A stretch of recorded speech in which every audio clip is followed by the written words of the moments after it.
Isang pulube? Siyang ipinalit mo sa akin, ha, Luna? Tawa ni Adrian habang hawak-hawak ang kamay ng bagong kabit na si Bianca sa harap ng mga bisita. Tumigil ang mundo ni Luna. Nakasuot pa siya ng simpleng damit, nanginginig sa hiya. Hindi mo na ako kailangang ipagtanggol, Eli. Bulong niya sa asawang tahimik lang sa tabi. Ngunit bago siya tuluyang tumalikod, narinig niya ang sabi ni Adrian. Magpakasaya ka sa putik mo. Paglingon ni Luna, nakangiti si Eli at sa likod nila, dumarating na ang convoy ng itim na limousines. Hindi mo pa alam, Adrian. Malamig ang tinig ni Eli. Ang putik, may corona.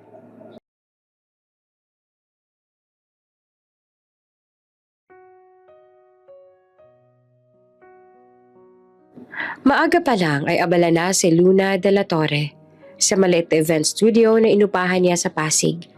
Amoy pa ng bagong gupit na bulaklak ang paligid habang inaayos niya ang mga sample centerpiece para sa kasal nilang dalawa ni Adrian Cruz. Fiancé niya ng 3 taon na rin niyang kasama. Luna, eto na ba yung updated layout ng reception hall? Sigaw ng kaibigan niyang si May, sabay lapag ng tablet sa mesa. Ngumiti naman si Luna. Pinahid niya ang butil ng pawis sa noo. Salamat, May. Konti na lang. Perfect na talaga to. Tiningnan niya ang picture ng design. Elegante yung puti. May mga hanging crystals at floral art na pinapangarap niya noon pa. Hindi niya mapigilang mapangiti. Ito na yung kasal na pinangarap kong simple, pero totoo. Habang binubuklat niya ang checklist, naramdaman niya nag-vibrate ang cellphone niya sa mesa. Isang text message. Napakunot siya ng noo. Love, huwag mong kalimutan ang red dress mo mamaya sa hotel. Can't wait. Napangiti siya saglit. Sweet, pero red dress? Wala naman silang planong magkita ngayong gabi. Abala si Adrian sa meeting daw ng mga investors nila. Sinagot niya. Anong red dress? Hindi ba tayo magkikita mamaya? Ilang segundo lang, message, not delivered. Napatingin siya ulit sa screen. Galing sa number ni Adrian. Nanlamig ang mga daliri niya. Tinawagan niya agad ito. Pero walang sumagot. The number you've dialed is busy, sabi ng automated voice. Baka wrong send lang. Bulong niya pero kumakabog ang tip-tip niya. Makalipas ang ilang minuto, dumating ang ina ni Adrian, si Mrs. Cruz, kasama ang coordinator. Maayos, maamo, pero may halong lamig ang titig sa kanya. Luna, siguraduhin mong walang magiging aberya sa engagement party, ha? Alam mo naman nandito ang mga business partners si Adrian. Tumango siya. Opo, tita, ako na pong bahala. Good. Alam mo namang ayoko mapahiya ang anak ko. Hindi biro ang mga Cruz. Ngumiti lamang si Luna, pilit. Sanay na siya. Madalas maramdaman niya hindi siya kailanman lubos sa tanggap ng pamilya ng fiancé niya. Isa lang siyang simpleng massage therapist sa wellness spa. Pero, mahal siya ni Adrian, 'di ba? At yun ang mahalaga. Pagdating sa bahay habang inaayos sa mga papeles, hindi mawala sa isip ni Luna ang text message.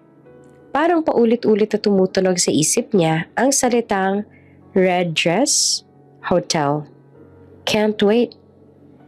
Inayos niya ang mga flower sample sa mesa, pero natapon niya ang tubig ng vase sa sahig. Luna, ano ba yan? Ang kalat mo. Bulong niya sa sarili. Pilit na pinapakalma ang sarili. Binuksan niya ulit ang cellphone. Tiningnan kung nagbago ba ang contact name. Adrian Cruz. Same number. Kinabahan siya lalo. Baka prank lang to. Or baka message para sa coordinator ng event. Pero, bakit love? Umupo siya sa sofa at napatingin sa mga framed photos nila. Sa isa, nakaakbay si Adrian habang magka-holding hands sila sa Tagaytay. May caption na, "To forever." Napakapit siya sa dibdib niya. Lord, hindi naman siguro. Kinabukasan, maaga siya nagpunta sa venue ng engagement party. Maaliwalas, puno ng ilaw at mga bulaklak na putit ginto. Halos lahat ng bisita ay nakabarong at gown. Nasa isang sulok siya, hawak ang clipboard, nagche-checklist. "Love?" Tawag ni Adrian sa kanya mula sa kabilang mesa. Naka-black suit ito, gwapo, pino gaya ng unang araw na nakita niya ito sa spa kung saan siya dati nagtatrabaho. Ngumiti siya at lumapit. "Bakit hindi ka sumasagot kagabi? Tinatawagan kita." Tumingin ito saglit sa gilid, halatang iwas ang mata. Busy lang ako, love. Sorry ha. May hinahabol lang akong investors meeting. Stress lang siguro." Oo nga pala. May message ka rin pala kagabi. Baka..." Hindi pa siya tapos nang biglang tumunog ang mic.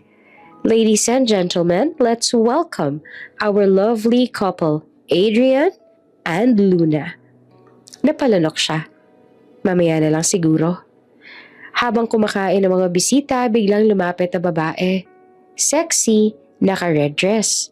Humalakak si Adrian sabay tayo mula sa upuan at niyakap ito. "Bianca, you made it!" Nanlaki ang mata ni Luna. "Bianca?" Yan yung pangalang nasa rumor dati na ex-fling daw ni Adrian. Bago siya. At naka-red dress. Napalunok siya. Sinubukang umiti.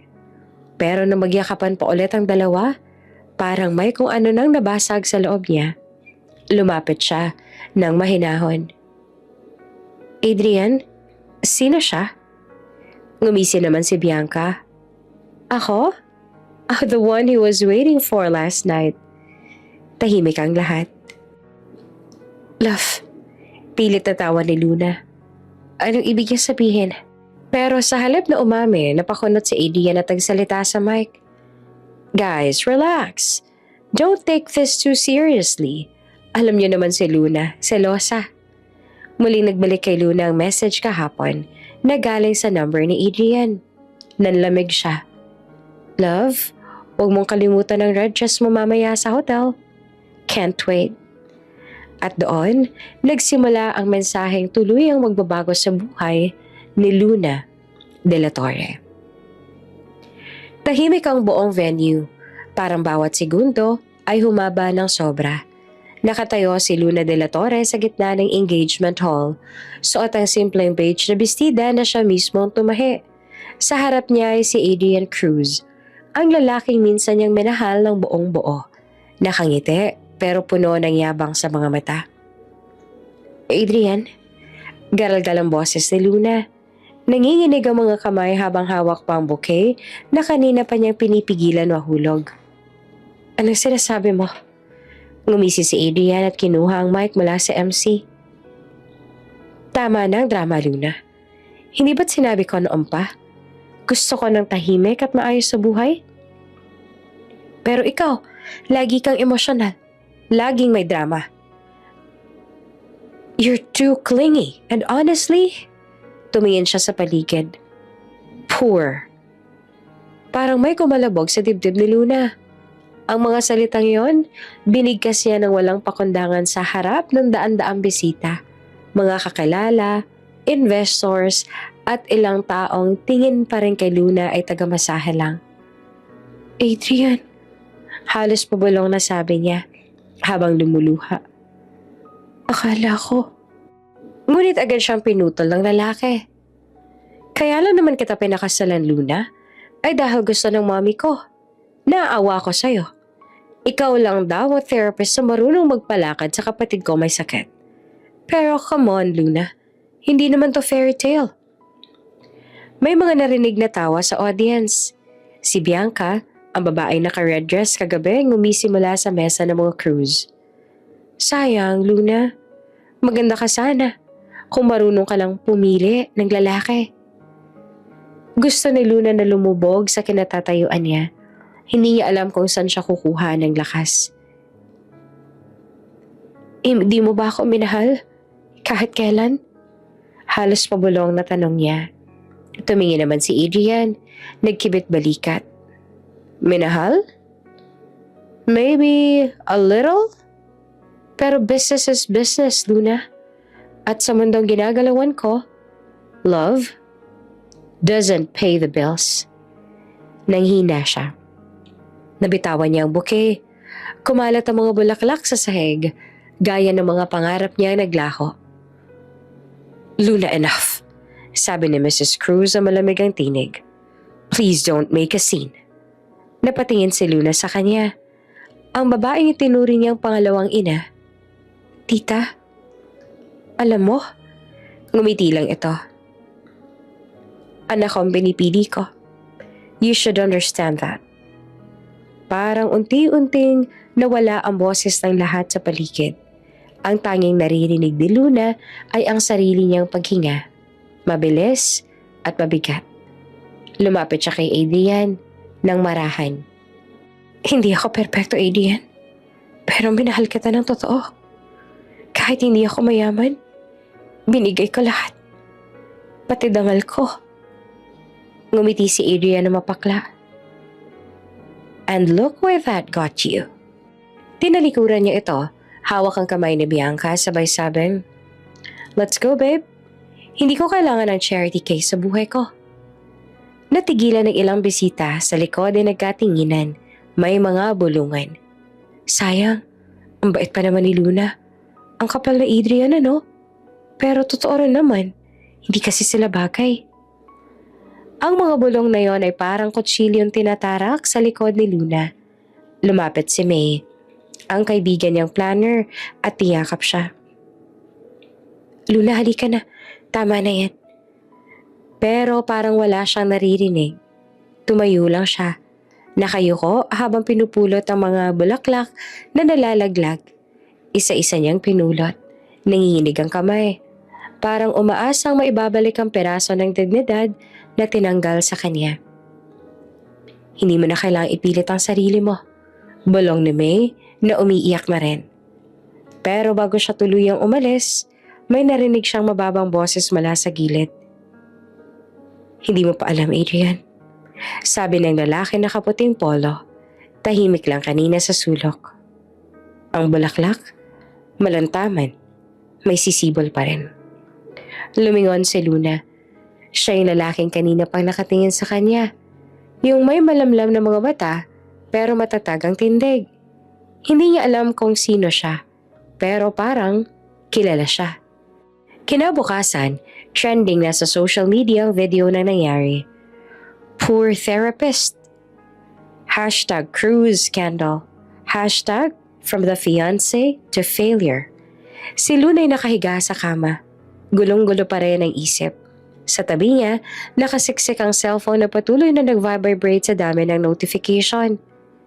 Hindi ko naman gustong mapahiya siya.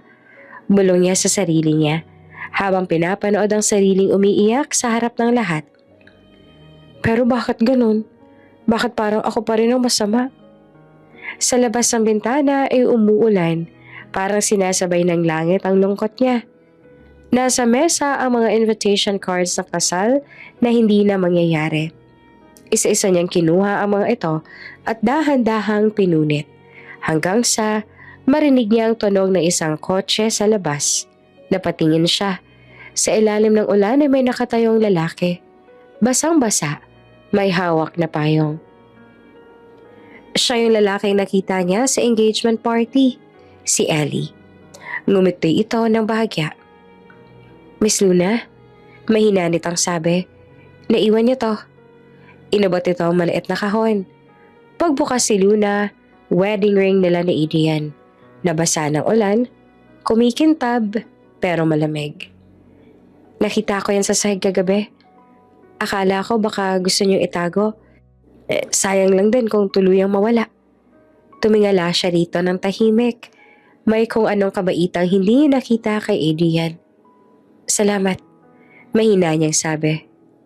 "Hindi mo na kailangang." Ngumiti si Ellie ng marahan. "Hindi ko rin gustong mapahiya ka kagabi. Pero minsan, kailangan mong malugmok para makita mo kung sino yung tatayo sa tabi mo." Hindi na siya nakasagot. Parang kilala niya ang boses na to, pero hindi niya matandaan kung saan.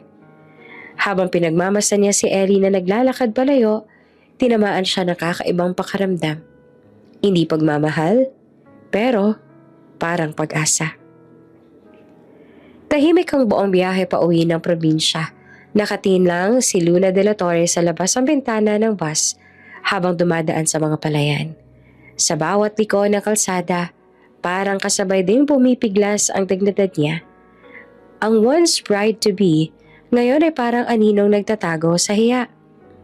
Sa cellphone niya, patuloy ang pag-notify ng mga messages at comments. Sayang, ang ganda pa naman ni Luna. Gold digger daw kasi yung Bianca. Paano niya natikman si Adrian? Pinatay niya ang phone. Sapat na. Ayaw niya nang marinig ang kahit anong ingay ng mundo. Pagdating niya sa kanilang baryo, sinalubong siya ng amoy ng lupa. Ng sigaw ng mga batang naglalaro at ng malamig na hangin galing sa ilog. Tahimik, payapa, pero sa loob niya, gulong-gulo pa rin. Luna, tawag ni Aling Perla. Kapitbahay na lang, matagal nang tumutulong sa community center. Anak, ikaw na ba yan? Grabe anak, nakita ka namin sa TV, kamusta ka na? Napangiti lamang si Luna ng pilit. Okay lang po, La. Gusto ko lang pong magpahinga. Baka pwede pong mag-volunteer ulit sa center para maibsan po ang isip. Yan ang gusto ko sa'yo, Luna. Hindi ka sumusuko. Pero kahit papaano, ramdam din naman ni Aling Perla ang lungkot sa mata ng dalaga. Kinabukasan, maaga pa lang ay pumunta si Luna sa community center. Doon niya gustong muling mag-focus, magmasahe ng mga matatanda, tumulong sa mga bata, kahit ano makaalis sa isip niya kay Adrian. Paglapit niya sa pinto, narinig niya ang boses ng isang lalaki. Lah, pumutok na po yung tubo sa likod. Ako na po mag-aayos. Huwag niyo na pong tawagin si Mang Ben. Malalim, kalmado at may halong pagod pero buo ang boses. Paglingon ni Luna, nakita niyang lalaking marumi ang damit. Pawisan pero matikas ang tindig. Maiksi ang buhok, halos sink head. May manipis sa balbas at parang may peklat sa gilid ng pisngi. Suot ay lumang t-shirt at kupas sa pantalon. Ikaw ba si? Tanong ni Luna. Nagtataka. Ngumiti ito ng bahagya. Elay po, ako po yung tinanggap ni Aling Perla para mag-ayos ng mga sira dito sa center. Handyman lang, ma'am. Ma'am agad? Grabe naman. Natawa pa si Luna ng bahagya. Luna na lang. Dito ako nagvo-volunteer. Okay, Luna. Simple lang ang sagot ni Elay. Pero may kakaibang lambing sa paraan ng pagkakasabi. Hindi niya alam kung bakit. Pero parang pamilyar talaga ang boses nito. Parang narinig niya na dati sa lugar na ayaw niya nang balikan. Lumipas ang ilang araw, lagi silang nagkakasalubong ni Elay. Tahimik ito, pero laging handang tumulong. Kapag mabigat ang dala ni Luna, bigla na lang itong sumusulpot para buhatin. Kapag bumabagsak ang ulan, nandyan ito para abutan siya ng payo. Hindi mo naman kailangan gawin to, Elay. Sabi ni Luna minsan habang pinupunasan ng basang mesa. Ngumiti lang ang lalaki. Gusto ko lang maramdaman na may silbi pa ako. Napatingin si Luna sa kanya. Ang mga mata nito, madilim, parang may pinanggagalingang lalim. Hindi siya mukhang tambay. Oo, marami ang suot, pero iba ang postura. Iba ang galaw ng kamay. Parang sanay humawak ng mamahaling bagay, pero pilit pinapakita na simpleng tao lang siya. May pamilya ka ba dito sa bayan? Tanong ni Luna minsan. Umiling si Elay. Wala. Sanay naman na ako mag-isa. Sorry ha. Kung masyado ako mausisa. Ngumiti lang ito. Okay lang. Sanay na akong may tanong na walang sagot. Tumahimik silang dalawa. Ang ulan sa labas bumagsak ng marahan. Sa gitna ng ingay at ng patak sa bubong, naramdaman ni Luna ang kakaibang init ng presensya ni Elay. Hindi niya maintindihan. Pero sa unang pagkakataon, simula nang masira ang mundo niya, parang may kapayapaang bumabalot sa kanya. Kinahapunan, tumulong si Luna maglipat ng mga gamit sa bodega ng center. Mabigat ang mga kahon, at habang pinupunasan niya ang pawis sa noo, biglang nadulas ang paa niya sa sahig, nabasa. Luna! Mabilis siyang sinalo ni Elay bago pa siya tuluyang bumagsak. Ang mukha nila halos magdikit. Ramdam niya ang hinga ng lalaki sa kanyang pisngi. Mainit, malalim. At sa isang segundo, parang tumigil ang mundo. Nanlaki ang mga mata ni Luna at agad siyang umatras. Salamat, nadulas lang ako. Sabi niyang kinakabahan. Pinipilit tumawa. Ngumiti naman si Eli pero hindi nagsalita. Nakita niya nanginginig pa ang mga kamay nito at hindi niya alam kung dahil ba sa bigat ng pagkakasalo o dahil sa sandaling iyon na pareho nilang gustong itago. Habang papalayo si Luna, napatingin siya sa likod. Si Eli nakatingin lang sa kanya.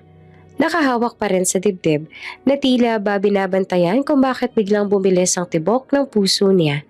Sa isip ni Luna, isang tanong lang ang paulit-ulit. Sino ka ba talaga? At sa labas, habang tumutulo pang ulan, tahimik na ngumiti si Eli sa sarili. Sa lalim ng pawis at putik na nakatakip sa mukha niya, may lalaking pilit nagtatago. Hindi para lokohin, kundi para protektahan ng babaeng minsan nang winasak ng mundo. Habang isinasara ni Luna ang pintuan ng center, napatingin siya sa basang salamin. Sa refleksyon, sandaling naaninag niya ang mga mata ni Eli. Kaparehong-kapareho ng lalaking nakita niya nakatayo sa dulo ng engagement party niya noon. Maghapon na abala si Luna sa community center. Bumuhos ang ulan ng bandang hapon. Yung tipong may halong kulog na parang sumasabay sa bigat ng araw niya. Sa labas, kumikidlat at may mga batang nagtatakbuhan sa ilalim ng bubong. Luna, pauwi ka na ba? Sigaw ni Aling Perla. Opo, La, pero mukhang hindi ko po maaabutan ng jeep. Sagot niya habang tinatanggal ang name tag. Magpasilong ka muna rito anak, ang lakas ng ulan. Pero napatingin si Luna sa labas. Nakita niya si Eli. Basang-basa na rin habang pinipilit ayusin ang tumutulong bubong ng center kahit malakas ang ulan. Eli, tumigil ka na. Mababasa ka ng todo. Sigaw niya. Ngumiti lamang si Eli. Hinawi ang basang buhok at sumigaw pabalik. Okay lang to. Sayang naman kung mapasukan ng tubig ang mga bata. Napailing si Luna pero hindi mapigilang humanga. May kung anong kakaiba sa lalaki. Simpleng tao, oo. Pero may disiplina. May kabaitan na bihira niya makita sa kahit kanino. Hindi naman siya kagwapuhan sa unang tingin, pero may dating. May aura na hindi basta-basta. Pagkatapos ng ulan, sabay silang umuwi. Tahimik ang daan. Ang putik sa kalsada ay dumidikit sa tsinelas ni Luna. Pasensya ka na ha, Eli. Layo ng bahay ko tapos pinasama pa kita. Sabi niya. Okay lang, mas mabuti ngang may kasama ka. Sagot naman ng lalaki, habang bitbit ang payong at pinapayungan siya. Simpleng gesture lang, pero ramdam ni Luna ang pag-aalaga. Pagdating nila sa bahay, halos sabay silang nabasa ulit nang muling bumuhos ang ulan. Naku, pasok ka muna. Alok ni Luna. Wala na rin namang jeep. May kape ako dito at konting tinapay. Nag-alangan pa si Eli. Naku, baka makaistorbo lang ako. Hindi ka istorbo. Kung hindi dahil sa'yo, baha na siguro ang center. Kaya pumasok siya. Basang-basa, nanginginig sa lamig. Habang pinupunasan ni Luna ang mesa, narinig niya ang kaluskos sa likod. Si Eli, nakatayo, medyo nahihiya. Binasa ng ulan ang puting t-shirt nito, kaya bakat ang matipuno niyang katawan. Napalunok si Luna na hindi sinasadya. Oh, ayan oh. Inabot niya ang tuwalya. Magpatuyo ka muna, baka magkasakit ka. Salamat. Mahinang tugon ni Eli habang pinupunasan ng buhok. Napansin naman ni Luna ang isang maliit na peklat sa leeg nito. Parang dating sugat. Maayos ang hiwa. Halata hindi galing sa maruming trabaho. Parang operasyon. Hindi na siya nagtanong. Baka masyado na siyang pakialamera. Habang umuulan sa labas ay nagluto si Luna ng sopas. Tahimik naman si Eli sa mesa. Nakatingin lang sa mga patak ng ulan sa bintana. Tulungan na kita, tugon ni Eli. Hindi mo naman kailangang tulungan ako, sabi ni Luna habang inilalapag ang mangkok. Ngumiti naman si Eli, bahagyang yumuko. Hindi rin kita kailangang tulungan, Luna. Pero gusto kong maramdaman na may silbi pa ako. Napatingin siya sa lalaki. May bigat sa tono nito. Parang may pinanggagalingang lungkot. Pero pinipilit gawing magaan. May silbi ka naman na. Marami kang natutulungan sa center. Di yan ang ibig kong sabihin. Sagot pa ni Eli habang nakangiti. May mga bagay kasi na kahit gaano man kayaman o kahirap, gusto mo lang maramdaman na kailangan ka. Napaisip si Luna. Hindi niya alam kung bakit pero sa bawat salitang binibitawan ni Eli, parang may kurot sa puso niya. At habang nagkakwentuhan sila, napansin niyang hindi ito kagaya ng ibang lalaking nakilala niya. Hindi nagyayabang, hindi nagsisinungaling para lang magmukhang matino. Gusto mo ng dagdag sopas? Tanong ni Luna. Tumango ito. Salamat, ang sarap pa pala magluto. Nako, instant lang yan. Pero salamat. Hindi importante kung instant o hindi. Basta may ginagawa kang malasakit, masarap na. Napangiti naman si Luna. At ilang sandali lang ay sabay silang natawa. Matagal-tagal na rin mula nang huling beses siyang tumawa ng ganito. Yung totoo, hindi pilit. Sa gitna ng tawanan, napatingin siya kay Eli. May kung anong pamilyar sa mukha nito. Hindi niya maipaliwanag, pero parang nakita niya na ang mga matang yon. Sa isang lugar, sa isang gabi.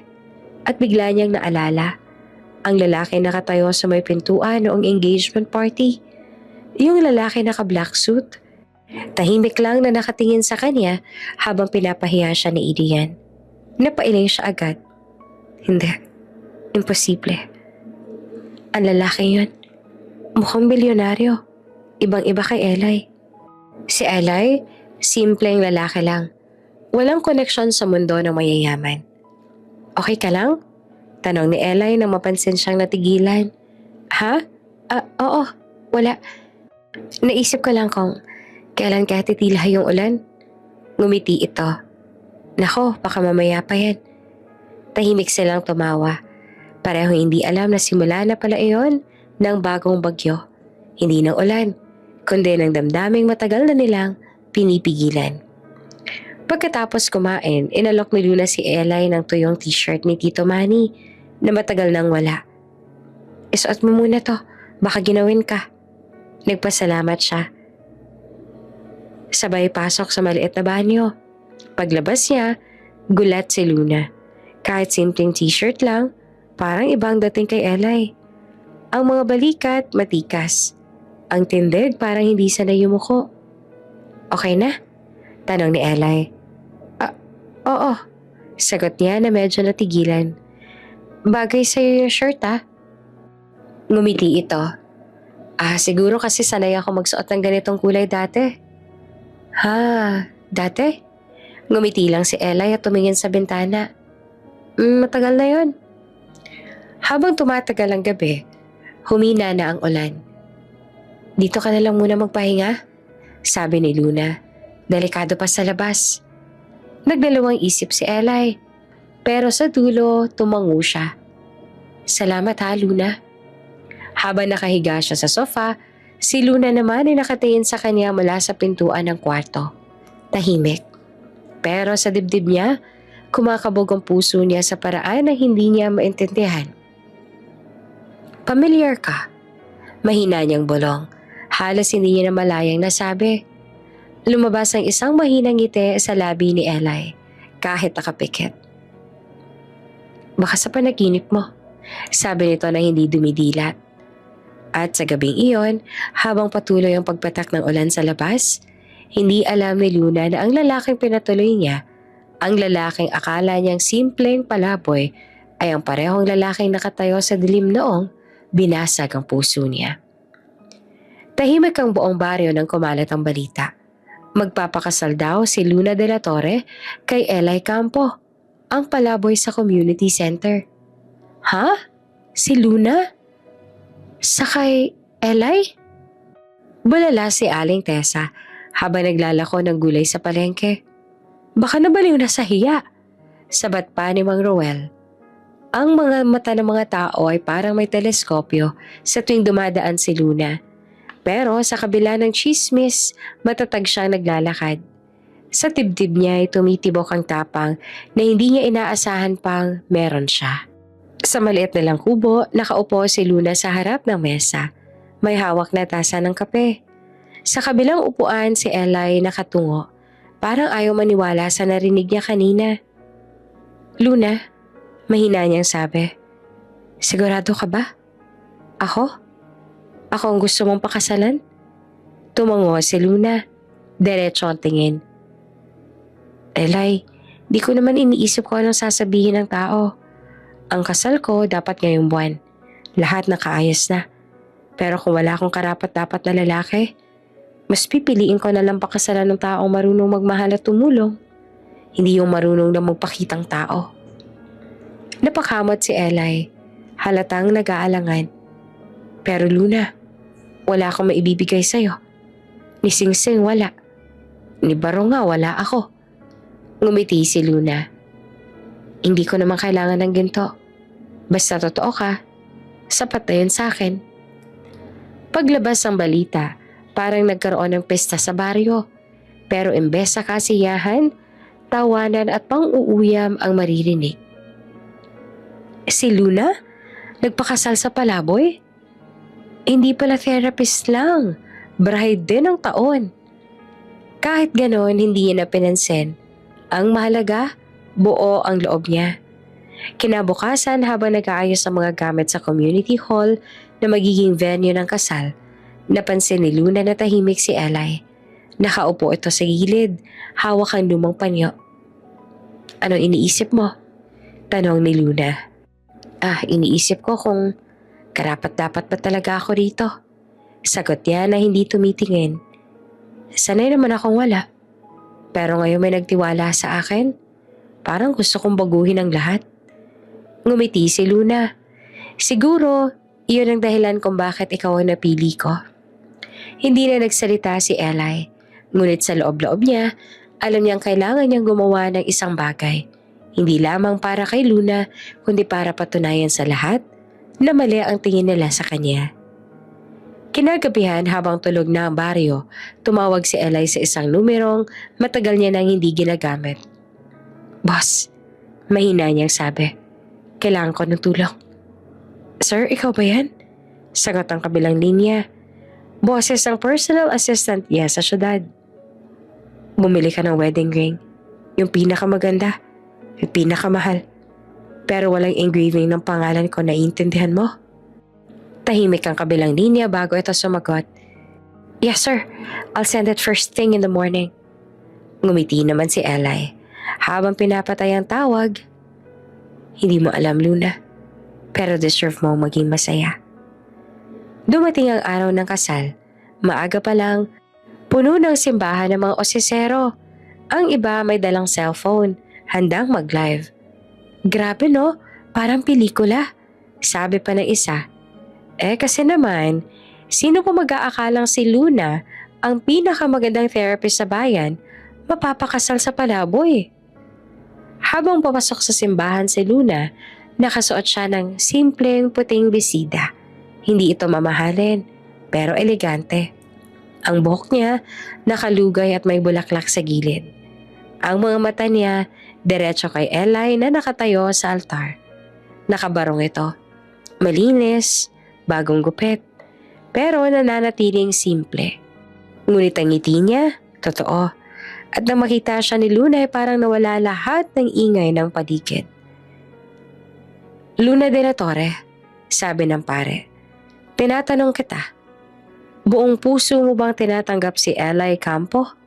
Biglang sumingit si Aling Tessa mula sa likod.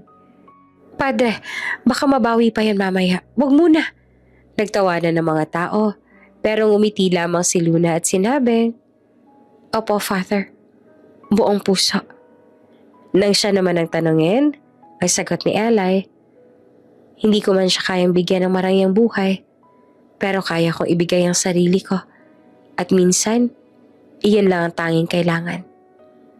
Tahimik ang simbahan. Sa unang pagkakataon, nakaramdam si Luna ng tunay na kapayapaan. Pagkatapos ng seremonya, inabot ng pare ang singsing. Pero bago pa niya kunin, may pumasok na kahon mula sa isang delivery man. May tatak ng Monteverde Jewels. Para sa inyo raw, bride and groom, sabi na naghatid. Binuksan ni Luna iyon at halos mapahawak siya sa dibdib nang makita ang laman. Isang pares ng diamond wedding rings, kumikislap sa liwanag ng altar. Elay, bulong niya. Saan mo nakuha to? Ngumiti naman si Elay at bahagyang umiwas ang tingin. May kaibigan lang ako na tumulong. Gusto ko maging espesyal ang araw mo. Lalo siyang naluha, hindi dahil sa singsing, kundi sa kabutihang ipinakita nito. Habang naglalakad palabas ng simbahan, hawak kamay nila. Sumisigaw ang mga tao. Ang iba'y natatawa, ang iba na may humahanga. Pero sa puso ni Luna, isa lang ang naririnig niya. Salamat, Elay. At sa loob-loob ng lalaki, may lihim siyang pangakong paulit-ulit na umuukit sa isip niya. Babalik ako. Bilang ako. Pero hindi pa ngayon. Pagkatapos ang kasal, umuwi sina Luna at Elay sa lumang bahay ng lola ni Luna. Isang maliit na bahay na gawa sa kahoy. May lumang bintana ang laging pinapasok ng liwanag sa umaga. Sa labas, may bakura na may puno ng mangga. At sa tabi naman ito, isang lumang duya na parang saksi sa bawat yugto ng buhay ni Luna noon. Tahimik silang dalawa habang nag-aayos sa mga gamit. Si Luna nag-aayos sa mga damit sa lumang aparador. Si Elay nagliligpit ng mga kahon ng regalo. Karamihan galing lang sa kapitbahay na tuwang-tuwa sa kakaibang kasal nila. Uy, Elay, tawag ni Luna habang nilalagay ang wedding ring sa mesa. Saan mo nga pala nakuha tong singsing na to? Baka mamaya utang pa to ha? Napakamot naman si Elay at nakangiti. Iyon ba? Gawa-gawa ko lang yung kwento. Fake lang yan, Luna. Mukha lang mamahalin pero gintu-gintuan lang yan sa palengke. Napatawa naman si Luna. Humawak pa sa tiyan. Grabe ka. Ang lakas ng loob mong pumili ng peke. Di mas okay. Sagot ni Elay na nakangiti rin. At least hindi mo na kailangang mag-alala na may nanakawin pa sa'yo. Tumawa si Luna. Matagal-tagal na rin mula nang huli siyang tumawa ng ganon. Walang takot, walang iniisip. Parang sa simpleng biro ni Elay, nabubura ang lahat ng pait ng nakaraan. Lumipas pa ang ilang araw, unti-unti nang nabuo ang ritmo ng bago nilang buhay. Tuwing umaga, nagigising si Luna sa amoy ng pritong toyo at kape. Laging maagang nagluluto si Elay. Tahimik pero masigla sa kilos. Good morning, bati niya habang pinupunasan ang mesa. Wow, may breakfast na naman. Biro pa ni Luna. Dati ako lagi nauuna. Ngayon may chef na ako. Ngumiti lamang si Elay, sabay abot ng pinggan. Chef? Hindi. Sanay lang magluto ng para sa dalawa. Sa bawat kilos ni Elay, may kakaibang lambing. Hindi siya madaldal, pero laging maramdamin sa mga simpleng bagay. Pag-abot ng tubig, pagligpit ng labahin, at pag-aayos ng sirang pinto kahit hindi hinihingi. Minsan habang nag-aayos ng halaman si Luna sa labas, napatingin siya kay Elay na nagbubunot ng sahig.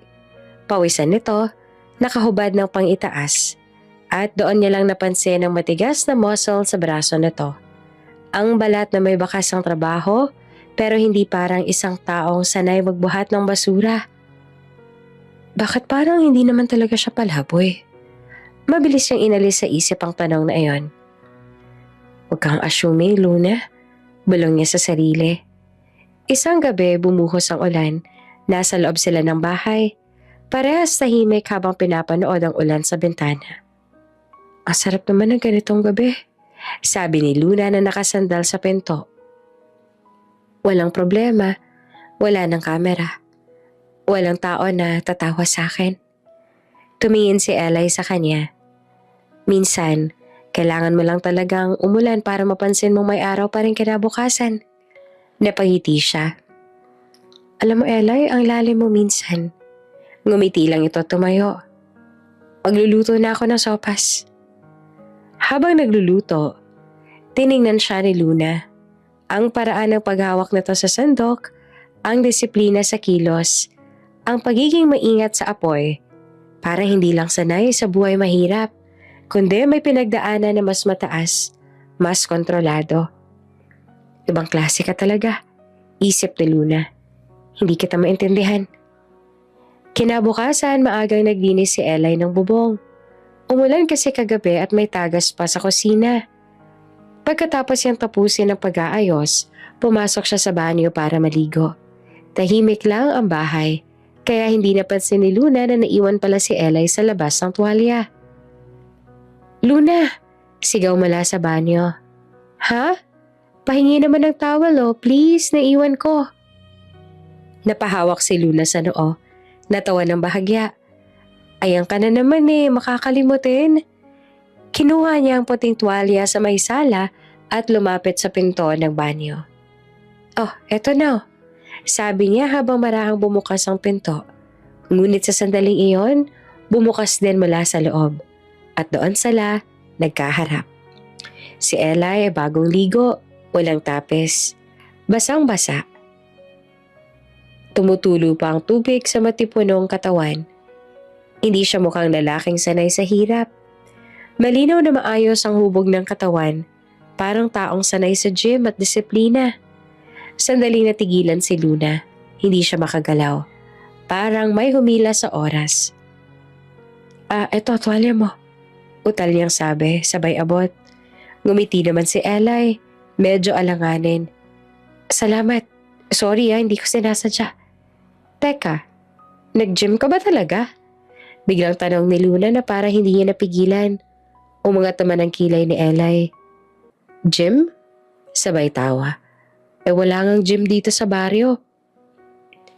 Bakit parang? Naputo lang sasabihin ni Luna at nahihiya. "Parang?" Tanong ni Eli na bahagyang nakangiti. "Parang hindi ka sanay magbanat ng buto. Masyado ka maayos para sa isang palaboy?" Tinapos ni Eli na may ngiting may ibig sabihin. "Hindi ko sinabi yun." Depensa ni Luna, namumula ang pisngi. Tahimik sandali. Tanging tunog ng tubig sa sahig ang maririnig. Lumapit si Eli ng bahagya para kunin ang tuwalya. At sa sandaling iyon, nagtagpo ulit ang mga mata nila. Mainit, malambot, parang may sinisindihang apoy na matagal na nakatago. "Salamat." Bulong ni Eli na halos pabulong lang. Tumango naman si Luna. "Walang anuman." Pagkatapos, sabay silang natawa. Parang pareho nilang gustong basagin ang tensyon ng sandaling iyon. "Sige, maligo ka na nga dyan," sabi ni Eli, sabay talikod. "Oo," sagot naman ni Luna pero hindi nawala ang ngiti. Pagpasok ni Luna, hindi niya mapigilang mapahawak sa dibdib. Bakit ba ang bilis ang tibok ng puso ko? At sa loob ng kwarto, habang nagpupunas ng buhok si Eli, tumingin siya sa salamin. Napangiti ng marahan, pero may lungkot sa mata. "Pasensya ka na, Luna." Mahina niyang sabi sa sarili. "Darating din ang araw. Malalaman mo hindi ako yung akala mong palaboy lang." Matapos ang ilang buwan na tahimik na buhay sa probinsya, isang tawag ang gumising sa mga alaala ni Luna. "Hello? Luna? Ikaw ba to?" Boses si Miss Rika, ang dati niyang boss sa events company. "Miss Rika? Ikaw nga. Ang tagal na." Sagot niya, halatang nagulat. "May malaking event tayo sa Maynila next week. Anniversary gala ng Monteverde Group. Naalala kita. Ikaw lang marunong mag-handle ng ganitong class sa crowd. Please, Luna, bumalik ka na. Kailangan ka namin." Tahimik si Luna. Matagal niyang iniwasan ang Maynila. Ang lugar ng kahihiyan. Ang mga mata na ng husga sa kanya noon. Pero may parte ng puso niyang gusto ring bumangon. Ipakita na kaya pa rin niyang tumayo ng taas noo. Sige po," sagot niya sa wakas. "Pupunta ako pero may kasama ako." Pagdating nila sa Maynila, tila bumalik lahat ng alaala. Ang liwanag ng mga gusali, ang ingay ng traffic, ang bango ng kape sa bawat kanto. Lahat ay pamilyar pero may halong takot. Hawak ni Ella yung maliit nilang bag. Nakasuot ng simpleng polo at pantalon. Hindi halatang dati siyang palaboy sa baryo. Pero ni minsan, hindi rin siya nagmukhang mayaman.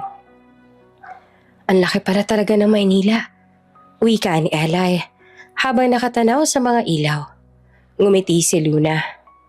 Oo, dito ako bumagsak. At dito rin siguro ako muling babangon. Sa event ng hall ng Monteverde Hotel, sinalubong sila ni Rika. Luna, oh my God, you look great. Pag heartbroken ba, gumanda lalo? Sabay tawa at yakap, pero agad na napatingin ito kay Eli. And this is? Asawa ko, sagot ni Luna. Buong tapang. Si Eli. Halos sabay-sabay na napatingin ng mga staff at ibang kaibigan ni Luna. Siya ba? Ang asawa mo? May halong tawa sa tono ni Trina, isa sa mga dati niyang co-planner. Wait, Luna. Seryoso ka? Pulubi ba yan o PA? May ilan pa nagtawanan. Pinagtitinginan si Eli mula ulo hanggang paa. Kita naman ni Luna ang pagkapahiya sa mga mata ni Eli. Pero nagulat siya nang umiti lang ito. Kalmado. Ngumisi si Eli ng marahan. Hindi na bale, Luna. Sanay na akong pagtawanan. Hindi, Eli. Sabi ni Luna na mahigpit ang tono. Hindi mo deserve na marinig to. Tumingin siya sa mga dati niyang kaibigan. Oo, siyang asawa ko. Wala siyang kotse, wala siyang yaman. Pero may puso siyang hindi niya matutumbasan kahit ilang credit card pang hawak ninyo. Tahimik bigla ang paligid. Habang nagpapatuloy ang event, abala naman si Luna sa pag-aayos ng stage setup, lighting at mga VIP tables. Si Eli naman nakaupo sa gilid. Tahimik na pinapanood siya. Proud pero tila may malalim na iniisip. Nang tumunog ang mic, nag-announce ang host. Ladies and gentlemen, we now welcome the CEO of Monteverde Group. Napatigil si Luna. Napatingin siya kay Eli. Ngunit si Eli, hindi tuminag, hindi tumayo. Tahimik lang siya ngumiti. Lahat ng tao ay napatingin. May isa sa mga waiter na pabulalas. Si Sir Eli? Lalong natahimik ang buong hall. Hindi pa man lubusang natatapos ang event, ramdam na ni Luna ang kakaibang tensyon sa paligid. Ang mga ilaw ng mga chandeliers ay parang masyadong maliwanag. At bawat halakak ng mga bisita ay parang kutsilyong tumatama sa kanyang dibdib. Ang ganda ng setup, no? Pilit na sabi ni Luna habang inaayos ang wine glass. Bihira ako makabalik sa ganitong events. Ngumiti naman si Eli. Simple lang, pero may kumpiyansa. Bago pa makasagot si Luna, isang boses ang biglang umalingaw-ngaw sa likod. Well, well, well! Look who's here! Napatigil si Luna. Kilalang kilala niya ang tinig na yon. Ang dating tinig na akala niya ay magpapasaya sa kanya habang buhay.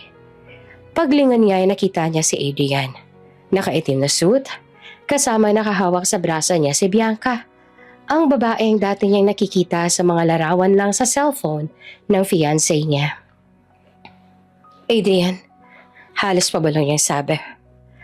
From my fiancé to a beggar's wife? Classic. Ani Adrian sabay tawa ng matutong. Tumawa rin ang ilang bisita ang narinig.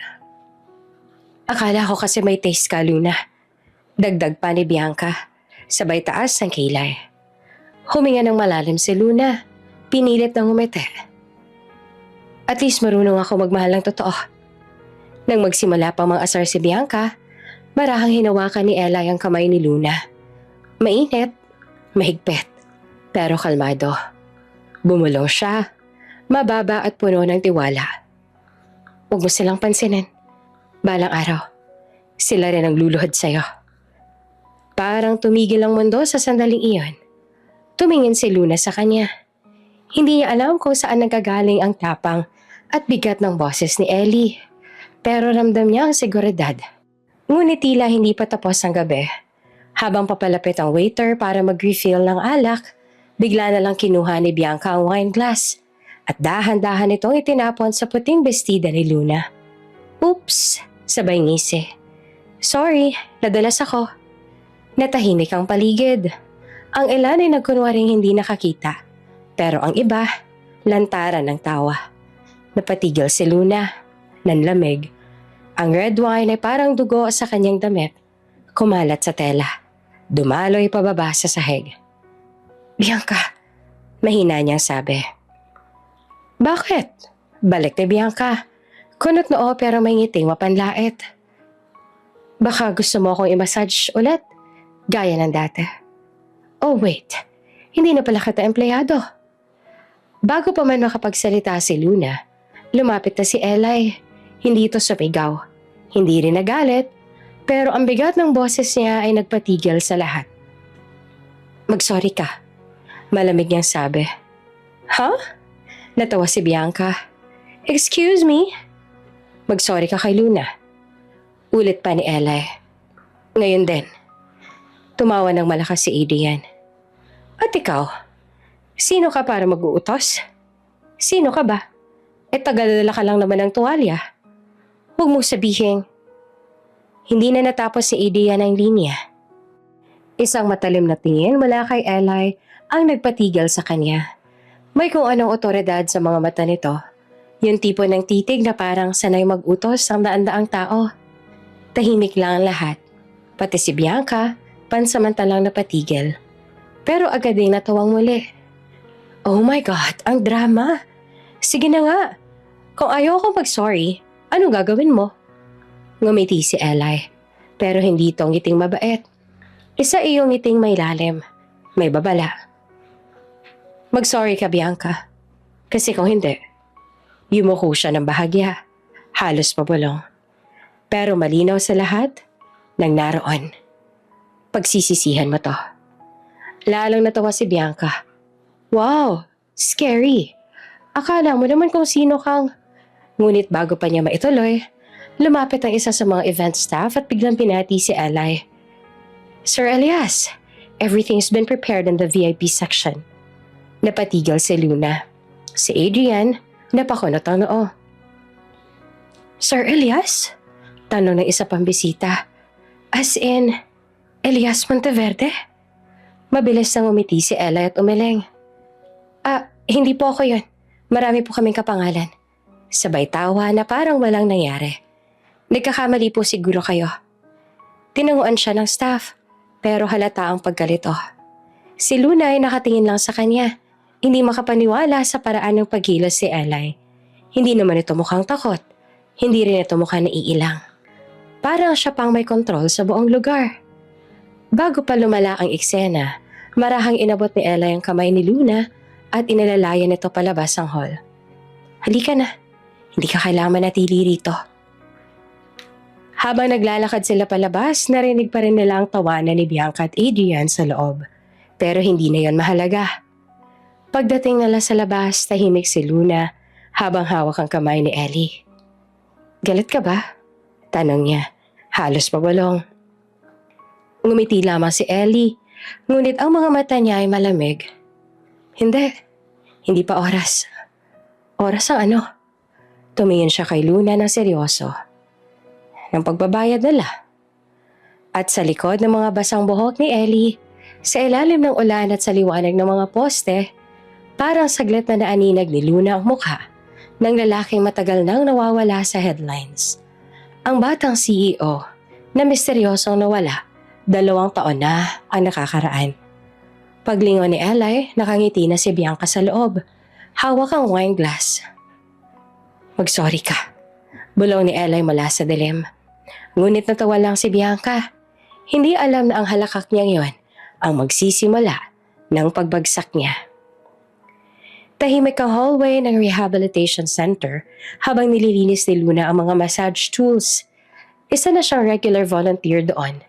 At kahit hindi naman kalakihan ang allowance, masaya siya sa ginagawa. Para sa kanya, ito ang bagong simula. Malayo sa gulo at ingay ng Maynila. Luna, ikaw ulit kay Doña Leticia ha? Sabi ng nurse na si Carla. Ngumiti naman si Luna. Siya po ulit? Okay lang, mabait naman siya. Tahimik lang. Actually, bulong ni Carla.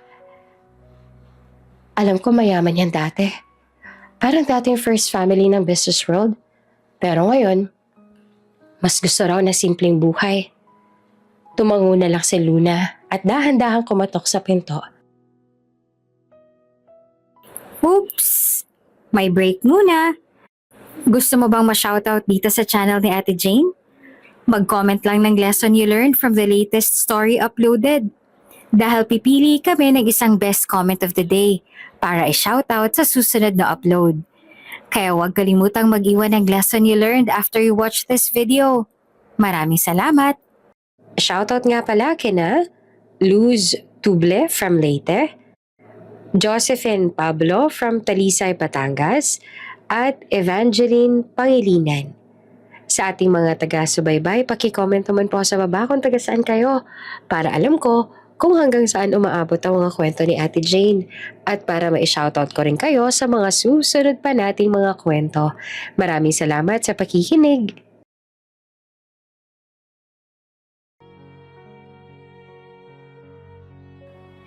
Good morning po, Doña Leticia. Pagpasok niya ay naamoy niya agad ang bango ng lavender oil. Nakaupo si Doña Leticia. Nakahawak sa scarf sa leeg. Naka-wheelchair. At nakatingin sa labas ng bintana. Ang mga mata nito, bagaman malungkot, ay mailalim at karisma. Ah, ikaw pala, sabi ng matanda at lumiti.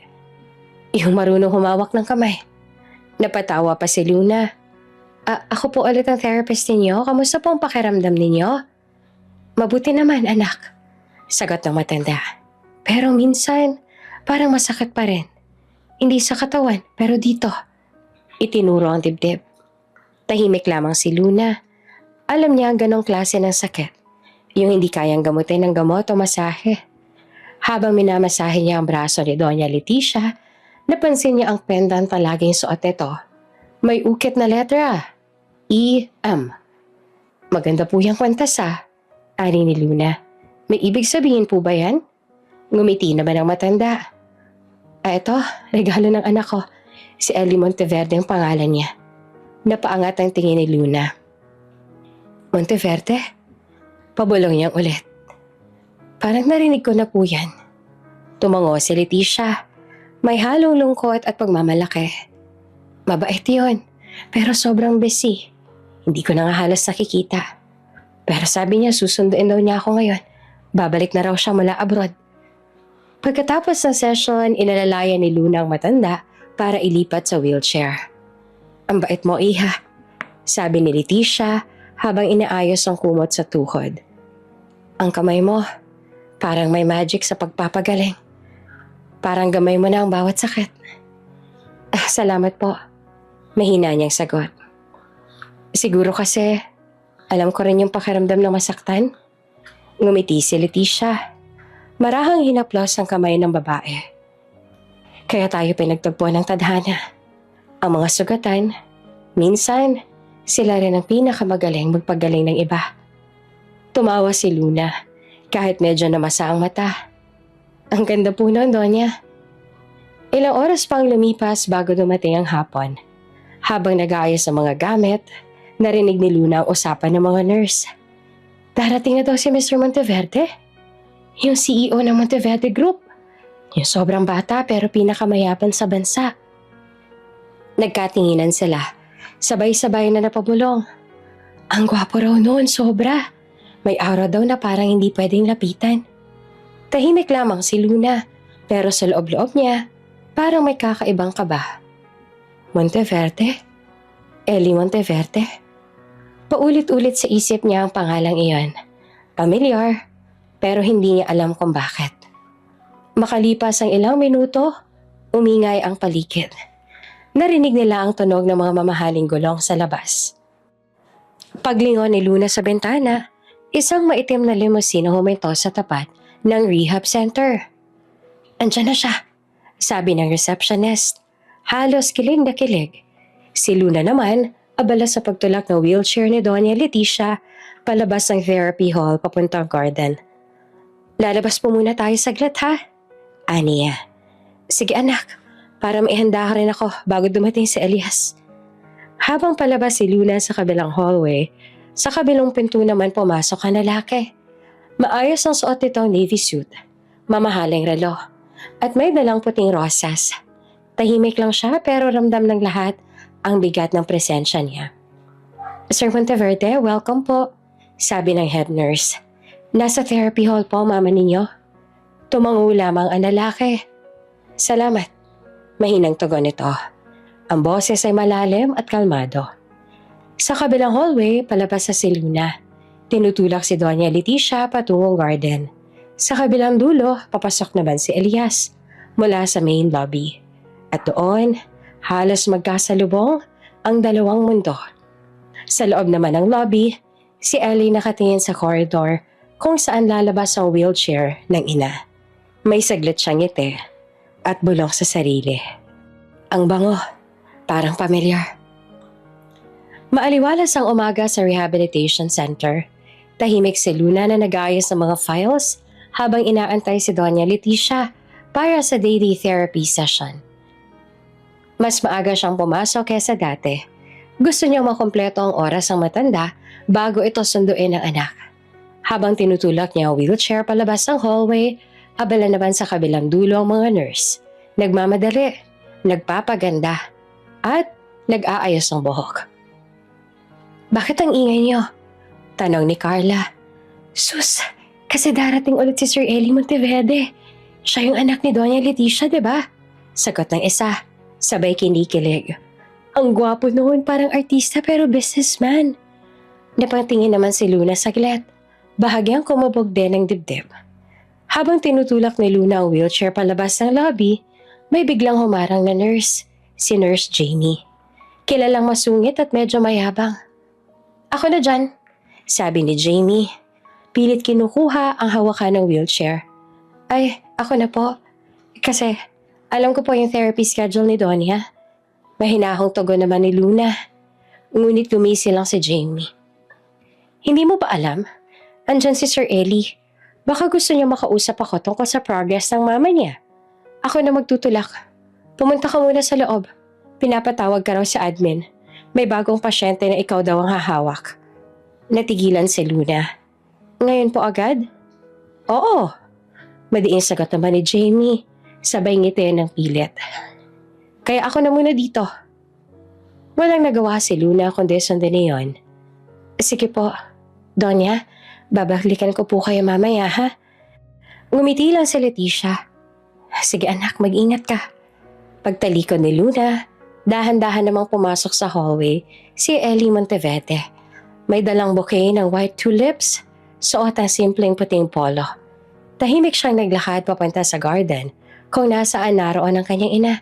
Tinutulak ni Nurse Jamie na halos nanginginig sa kabat kilig.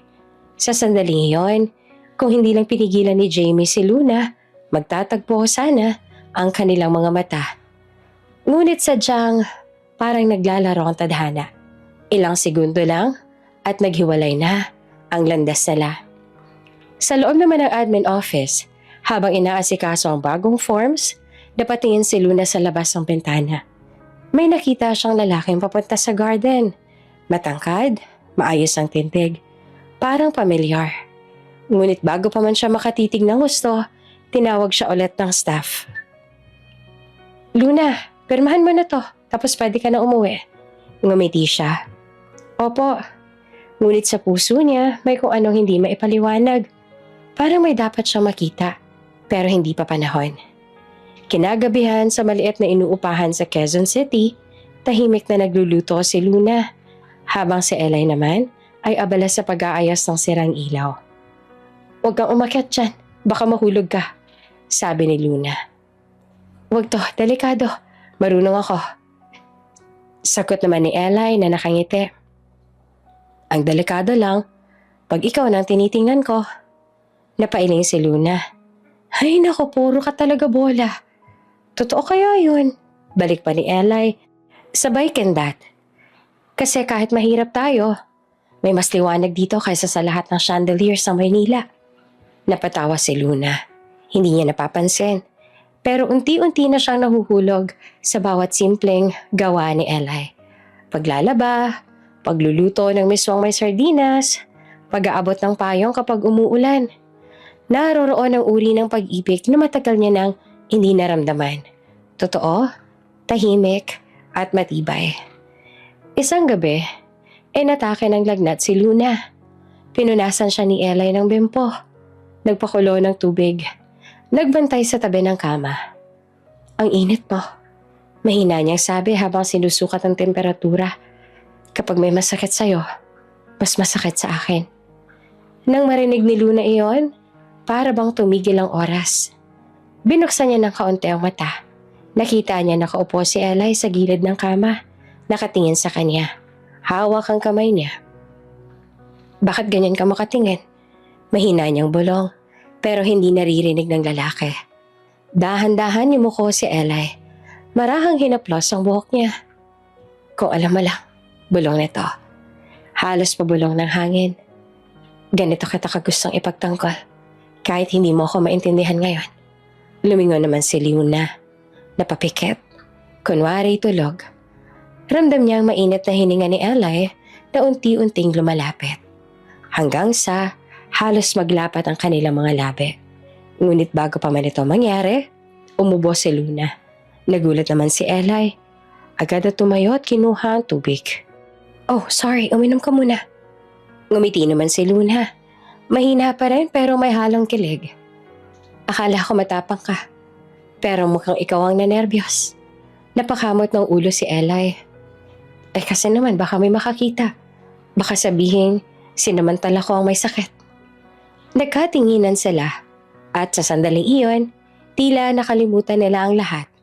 Ang kahirapan, ang nakaraan, ang mga sikreto.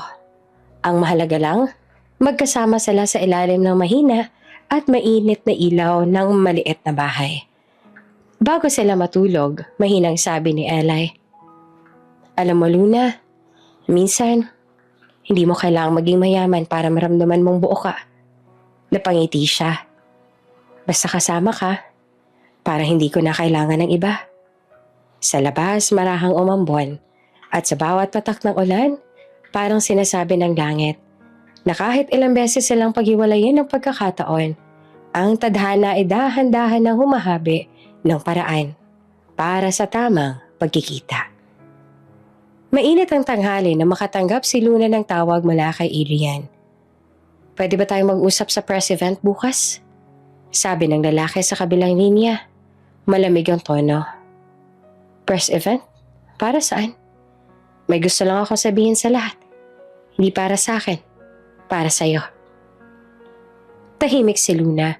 Bahagyang kumabog ang dibdib niya. Pero naisip niyang marahil, gusto na nitong humingi ng tawad. Kung iyon ang paraan para matapos na to, pupunta ako. Sagot niya. Nang marinig iyon ni Eli, agad siyang nag-aalala. Sigurado ka bang gusto mong pumunta? Kilala mo si Adrian. Hindi ko ginagawa ito para sa kanya. Tugon naman ni Luna. Gusto ko lang matapos ang mga maling iniisip ng tao sa akin. Tahimik si Eli. Kita sa mukha niya ang pag-aalala. Ngunit hindi niya napinigilan. Sige, pero hindi kita pababayaan. Kinabukasan sa malaking ballroom ng isang hotel sa Makati, dumating sina Luna at Eli. Simple lang ang suot ni Luna. Cream dress at ponytail. Ngunit litaw ang natural niyang ganda. Habang si Eli naman, nakaitim na long sleeves at simpleng relo. Tahimik ngunit may presensyang hindi basta-basta. Pagpasok nila, agad silang napansin ng mga bisita. Siya ba yung iniwan sa party dati? Bulong ng isa. Akala ko naman magbabago ng kapalaran niya. Sagot pa ng isa. Ngunit pinanatili ni Luna ang tapang sa mukha. Sa gitna ng stage, nakatayo si Adrian Cruz. May hawak na mikropono at plastic na ngiti. Mga kaibigan, salamat sa pagdalo. Today is not just about business. It's about forgiveness. Simula niya, sabay lingon kay Luna. Ngumiti naman si Luna ng bahagya. Umaasa ang totoo ang intensyon ng lalaki. Ngunit ilang sandali pa ay nagbago ang tono ni Adrian. Ito po si Luna de la Torre, ang dati kong fiancé. Alam niyo, ang dami kong natutunan sa kanya. Tulad ng kung paano magpanggap na masaya habang kausap ang pulubi niyang asawa. Tumawa ang crowd. May ilan pang kumuha ng video. Nangilid ang luha ni Luna. Ngunit pinilit niyang manatiling matatag. Adrian, tigilan mo na to. Mahina niyang sabi. Hindi mo kailangang gawin to sa harap ng lahat.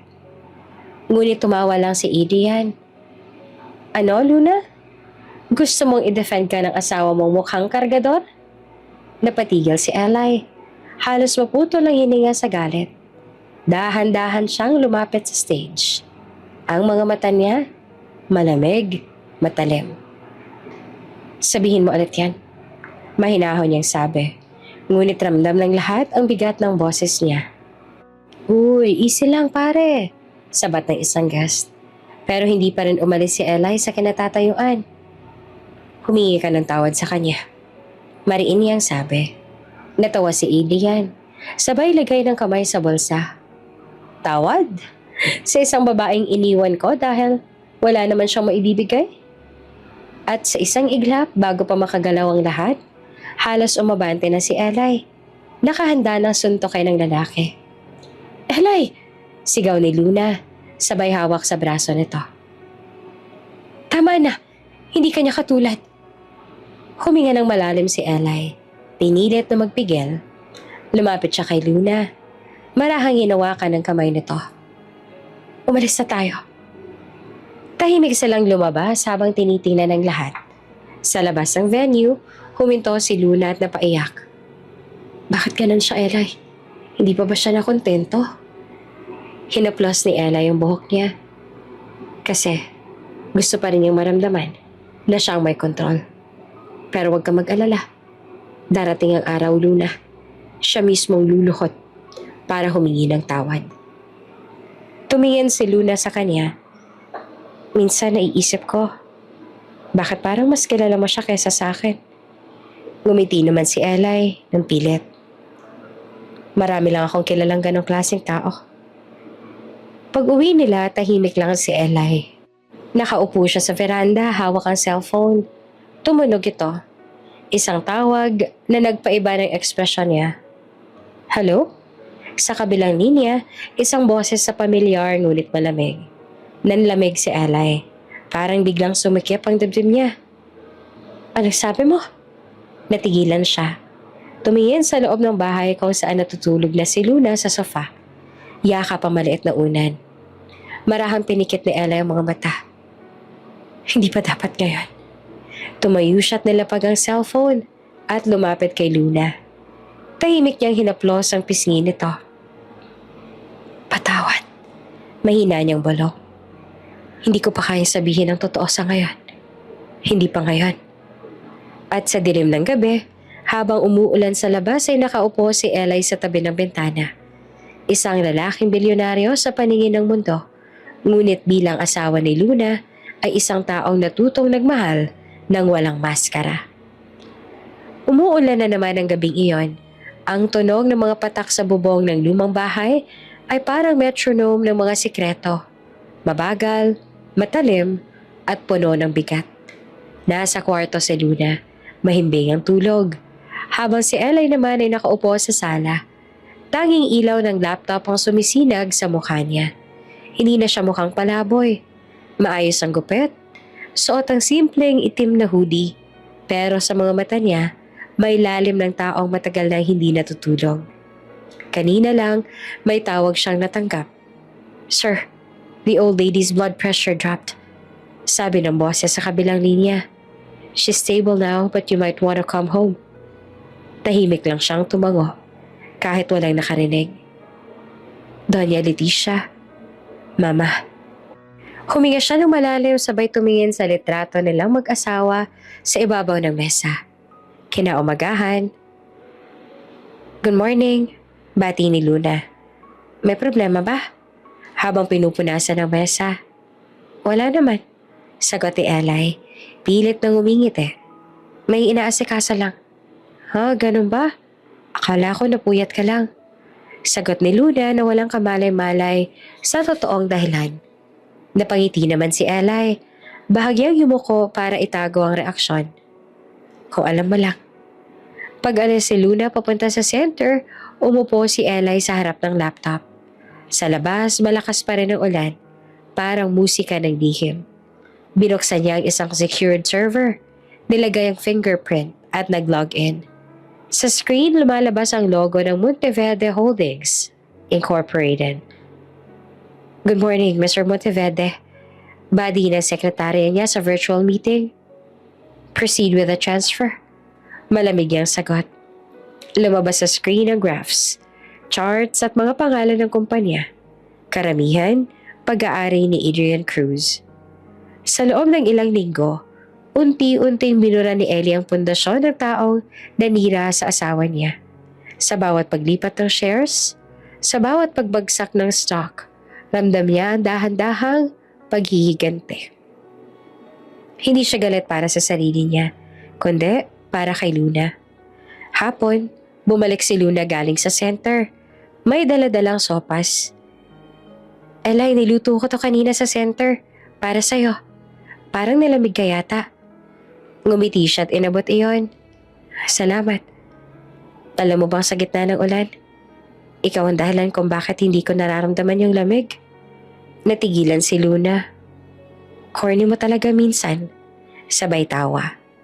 Ngunit sa loob-loob niya, unti-unti niyang nararamdaman ang kakaibang distansya kay Eli. Parang may bahagi nito hindi niya maabot. Tuwing gabi, pagkatapos silang maghapunan, laging sinasabi ng lalaki, "Matulog ka na muna, may aayusin lang ako." At tuwing 2:00 ng umaga, maririnig niya ang mahinang pag-click ng keyboard mula sa sala. Sa Monteverde Tower naman, ilang opisyal ang nagpanik. "Sir, we just received the word. The cruise industries lost 30% of its shares overnight." "Ha? Paano nangyari yun?" Sigaw ng isa. "Someone's buying out their investors anonymously." At sa kabilang dulo ng linya, kalmadong boses ni Ellie. "Continue the acquisition. Make it clean, no traces." Gabi, habang mahimbing na natutulog si Luna, nakaupo si Ellie sa gilid ng kama. Hawak ang kamay nito.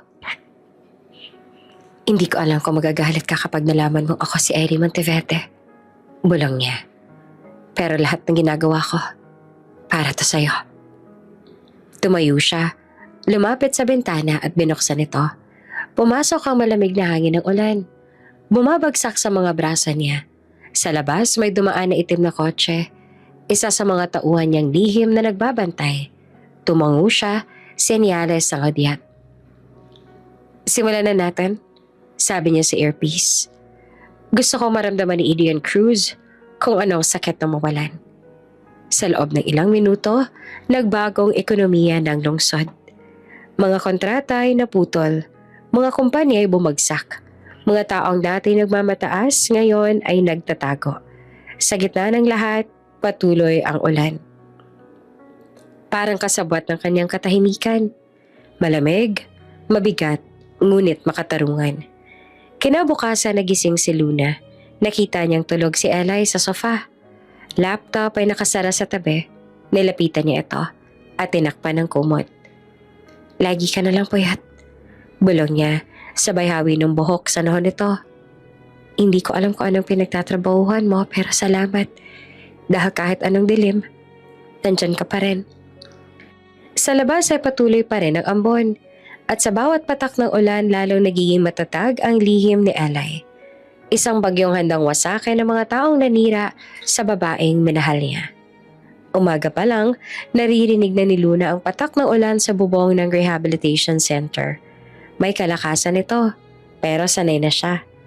Parang bahagi na ng bawat araw niya ang tunog ng ulan. Bitbit niya ang maliit na basket na may prutas at mainit na sabaw para kay Doña Leticia, ang paborito niyang pasyente.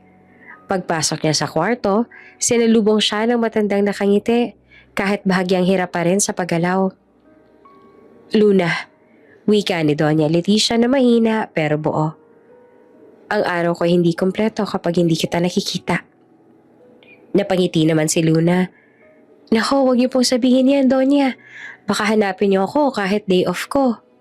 Totoo yan, sagot ng matanda habang tinutulungan niyang ayusin ang kumot. Alam mo, matagal na akong hindi nakakakita ng ganong uri ng kabaitan. Tahimik ka, magalang, at marunong rumespeto. Umupo si Luna sa tabi ng kama. Sinimula ng pagmasahe sa kamay ng Donya bilang bahagi ng therapy. Tahimik silang dalawa sandali. Tanging lagaslas lang ng ulan sa labas ang maririnig. Luna, sabi ni Doña Leticia habang nakatingin sa bintana. May gusto akong sabihin. Tumigil si Luna. Hinintay ang susunod na salita. Gusto ko sanang ikaw ang mapangasawa ng anak kong si Ellie. Napatigil naman si Luna. Muntik nang mapitawan ng lotion na hawak niya. Po? Mahina na naman niyang tanong. Akala'y nagkamali lang siya ng dinig. Ngumiti naman si Doña Leticia. Bahagyang pinikit ang mga mata. Hindi mo siya kilala. Pero mabuting tao ang anak ko. Malambing siya sa ina. Pero matigas sa mundo. Palagi siyang abala sa negosyo. Pero formal. Puro mapanlin lang ang mga babaeng lumalapit sa kanya. Ikaw lang ang naramdaman kong totoo. Tahimik si Luna. Hindi niya alam kung paano sasagot. Ramdam niya ang bigat ng sinabi ng matanda. Isang alok na hindi basta-basta. Donya, sabi niya ng marahan. May asawa na po ako. Nabigla naman ng matanda pero agad ding umiti. Talaga? Mabuti naman kung ganon.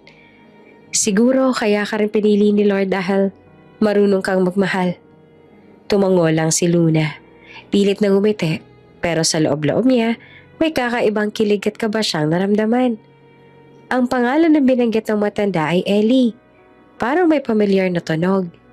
Ellie? Parang Eli. Pero agad niyang tinaboy sa isip ang ideya.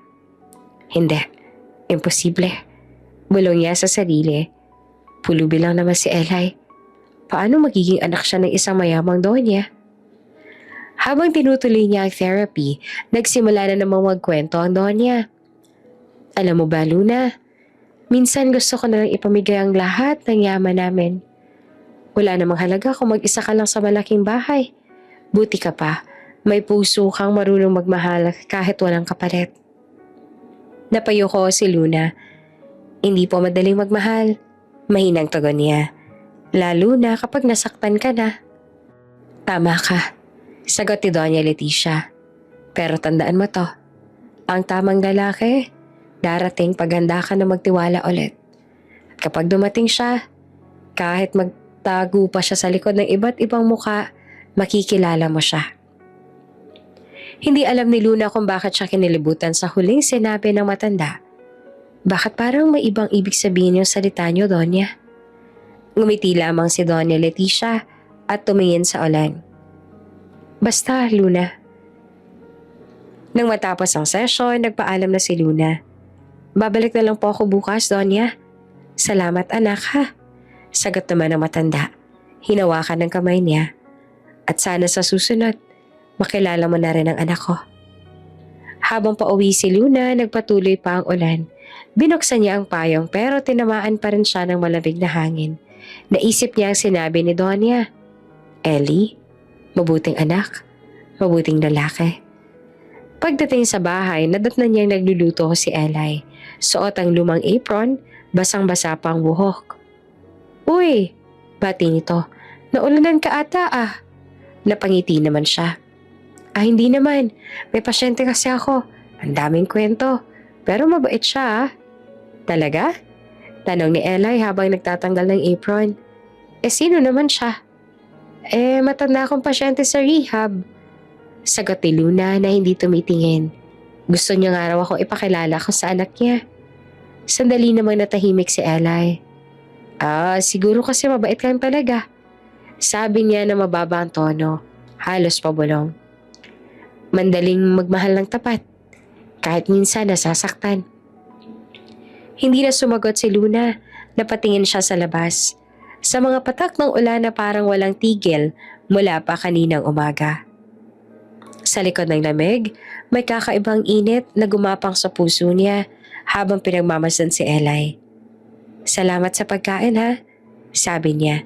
Pilit na iniiwas ang tingin. Ang sarap, gaya ng dati. Ngumiti naman si Eli. Basta para sa'yo, Luna. Kahit anong hirap, gagawin ko. Sandali nagtagpo ang kanilang mga mata. Walang nagsalita, pero sa pagitan ng katahimikan, may hindi maipaliwanag na koneksyon. Parang may bagay silang pareho ngunit hindi pa kayang tukuyin. At sa gitna ng ulan at mga lihim, nananatiling hindi nila alam na ang lalaking hinahangad ng Donya para sa kanya ay ang lalaking kasama niya sa ilalim ng parehong bubong. Sa labas, patuloy ang ulan. Parang musika ng dalawang pusong nagsisimula ng magsalubong nang hindi pa nila alam kung gaanong kalalim ang koneksyon nila. Buhos ang ulan sa Maynila ng gabi ng event ng Monteverde Group. Kumakapit ang tubig sa mga bintana ng kotse habang tahimik na nakaupo si Luna. Suot ang simpleng itim na dress na kumikinang sa ilaw ng chandelier. Inarkila lang niya mula sa kaibigan. Hindi niya alam kung bakit siya napili bilang charity guest. Pero sinabi ng organizer na kailangan daw nila ng inspirational story. Habang papasok siya sa hotel ballroom, halos mabingi siya sa halakhakan. Sa clinking ng wine glass at sa amoy ng mahal na pabango, mga negosyante, socialites at kilalang personalidad ang nasa paligid. Tila isa siyang estrangherong napadpad sa mundong hindi kanya. Wow, bulong niya sa sarili habang nakatingala sa chandelier na parang ulap na gawa sa ginto. Luna, may pamilyar na boses mula sa likod. Paglingon niya ay si Bianca. Nakasuot ito ng pulang gown. May kasamang lalaki sa tabi. At oo, ito ay si Adrian. Hindi man sabihin ng lalaki, pero nabigani ito kay Luna. Agad siyang nanlamig. Ang ganda mo naman. Ani Bianca na peke ang ngiti. Pero, parang hindi bagay yung dress sa ganitong event, no? Nagtawanan pa ang mga babaeng kasama niya. Tumingin lang si Luna at pilit na ngumiti. Mabuti't nagkita tayo ulit. Of course, sabat naman ni Adrian sabay higpit ng hawak sa bewang ni Bianca. Hindi ko akalaing iimbitahan mo ng Monteverde Group ang isang therapist. Siguro para sa cherry segment, ano? Umikot ang tingin ng mga tao. May mga nagbubulungan. Pakiramdam ni Luna ay lumiit ang mundo. Parang bawat tawa, bawat sulyap, tinataga siya. Ngunit nagpakatatag siya. Baka kailangan nila ng totoong taong may puso. Sagot niya na kalmado. Hindi puro pera. Sandaling natahimik ang grupo. Pero ngumiti lang si Bianca. Nagtaas ang kilay. Ang tapang mo pa rin ha. Kaya pala iniwan ka. Napakagat si Luna sa labi. Pinigilan ng sariling sumagot. Sa di kalayuan sa isang bahagi ng ballroom kung saan tanaw ang buong crowd nakatayo si Ellie. Malinis ang hiwa ng buhok. Suot ang simpleng itim na suit. Walang nakapansin sa kanya. Hindi siya lumapit pero nakamasid. Sa tabi niya ay lumapit ang assistant. Sir Elias, everything's ready. The media's waiting for your statement later. Tumango lang siya. Nakatingin pa rin kay Luna. Tahimik siyang pinagmamasan kung paano pinagtatawanan ng mga dating kasamahan si Luna. Kung paanong pilit itong pinapanday ang dignidad kahit tila dinudurog ang paligid. Hindi na siya makahinga. Gusto niyang lapitan ito. Gusto niyang sabihin, tama na. Pero hindi pa oras. Hindi pa ngayon. Sir? Tanong ng assistant. Do we proceed with the announcement after the charity toast? Saglit siyang tumingin sa relo. No, sagot niya. Malamig pero matatag. After they finish humiliating her, then I'll speak. Sa gitna ng crowd, naglakad si Luna papunta sa silid ng balcony para makahinga. Sa labas, ang ulan ay bumabagsak sa bubong ng hotel. Kumikisap sa mga ilaw ng syudad. Pinikit niya ang mga mata. Hindi ako mahina. Bulong niya sa sarili. Hindi ako gaya ng dati. Luna, nilingon niya. Isa sa mga event staff ang lumapit, hawak ang wine glass. Ma'am, para po sa mga guests, courtesy of the host. Ngumiti siya. Salamat. Habang hawak ang baso, napatingin siya sa salamin ng bintana. Doon, sa likod ng refleksyon niya, nakita niya si Eli, pero hindi siya sigurado. Nakasuot ito ng tuxedo. Nakatayo sa dulo ng hall. Seryoso ang tingin. Napakunot ang noon niya. Parang siya. Tumalikod siya para siguraduhin, pero wala na ito sa pwesto. Naisip niyang baka napagkamalan lang niya. Maya-maya ay muling lumapit si Bianca, hawak ang cellphone. Alam mo ba, Luna? Trending ka na naman. May mga nakapansin sa suot mo. Poor girl pretending to be elegant. #Therapist Cinderella. Cute diba? Tumawa silang lahat. Si Luna naman ay hindi na nakasagot. Pero sa kabilang dulo ng hall, ang mga mata ni Ellie ay matalim na nakatingin sa kanila. Hinawakan niya ang cellphone niya. Nag-type ng isang mensahe sa assistant. Prepare the announcement. The world deserves to know who she really is. Sa labas, patuloy pa rin ang ulan. At sa loob ng ballroom, habang patuloy ang halakahakan, isang unosang tahimik na nabubuo. At sa susunod na gabi, may babagsak na pangalan na magpapayanig sa buong syudad. Isang maaliwalas na hapon, nagpa siya sina Luna at Eli na mag-window shopping sa malapit na mall. Hindi man formal date, nagustuhan ni Luna ang ganitong simpleng outing. Walang pressure, walang iniisip kundi ang maglakad-lakad at tumingin sa mga display ng damit at sapatos. Habang naglalakad sila sa mga malalapad na corridor, napansin naman ni Luna ang isang stall na gadgets at accessories. Lumapit siya para tingnan ang mga bagong phone cases. Nakangiti siyang humarap sa display at si Ellie tahimik lang sa tabi niya, hawak ang bag niya. Biglang may narinig silang tunog ng honking sa labas ng mall. Napalingon si Luna at sa kanyang pagtataka napansin niya ang ilang lalaki at babae sa labas. Biglang yumuko kay Eli habang lumalakad siya. Sir, good afternoon po. Bati ng isa sabay abot ng sobre. Napakunot ang noon ni Luna. Sir? Bulong niya. Halos hindi siya marinig. Bakit siya tinawag na ganun? Ngumiti lang si Eli, casual na pagsagot. Siguro nakasanayan lang nila. Biro lang yan. Ngunit hindi maalis sa isip ni Luna ang eksena.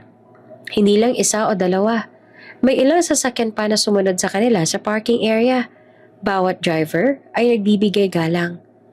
Tahimik lang siyang naglakad habang tinitingnan ang paligid. Paulit-ulit sa isip niya ang tanong, sino ba talaga siya? At anong ginagawa niya sa mundong ito? Pagpasok nila sa mall, lumapit si Luna sa isang butik ng damit.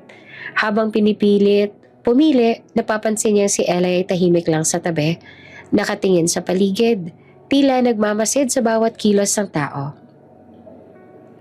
Ella, bakit parang may alam ka sa mga nangyayari sa paligid? Tanong ni Luna, half joke, half serious. Ngumiti naman si Ellie ng bahagya. Wala, Luna. Mas gusto ko lang na manatiling tahimik. Mas maayos ang lahat kung ganon. Tahimik lamang si Luna, pero ramdam niya ang kakaibang aura ni Eli.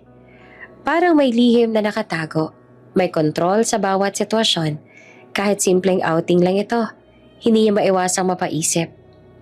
Bakit may ganitong respeto at galang sa kanya ang mga tao? Habang naglalakad sila papunta sa food court, napansin niya ang isa pang eksena. May isang lalaki na tila bodyguard. Biglang lumapit kay Eli at nagbigay ng maliit na folder. Tumango lamang si Eli at mahinahong tinanggap iyon. Eli, sino ba talaga ang mga to? Bulong ni Luna, halos sa sarili. Ngumiti lamang si Eli, may bahagyang lihim sa mata. Sa tamang oras, ipagtatanggol kita sa mundong minsang nilait ka. Hayaan mo muna ako mag-focus sa ngayon.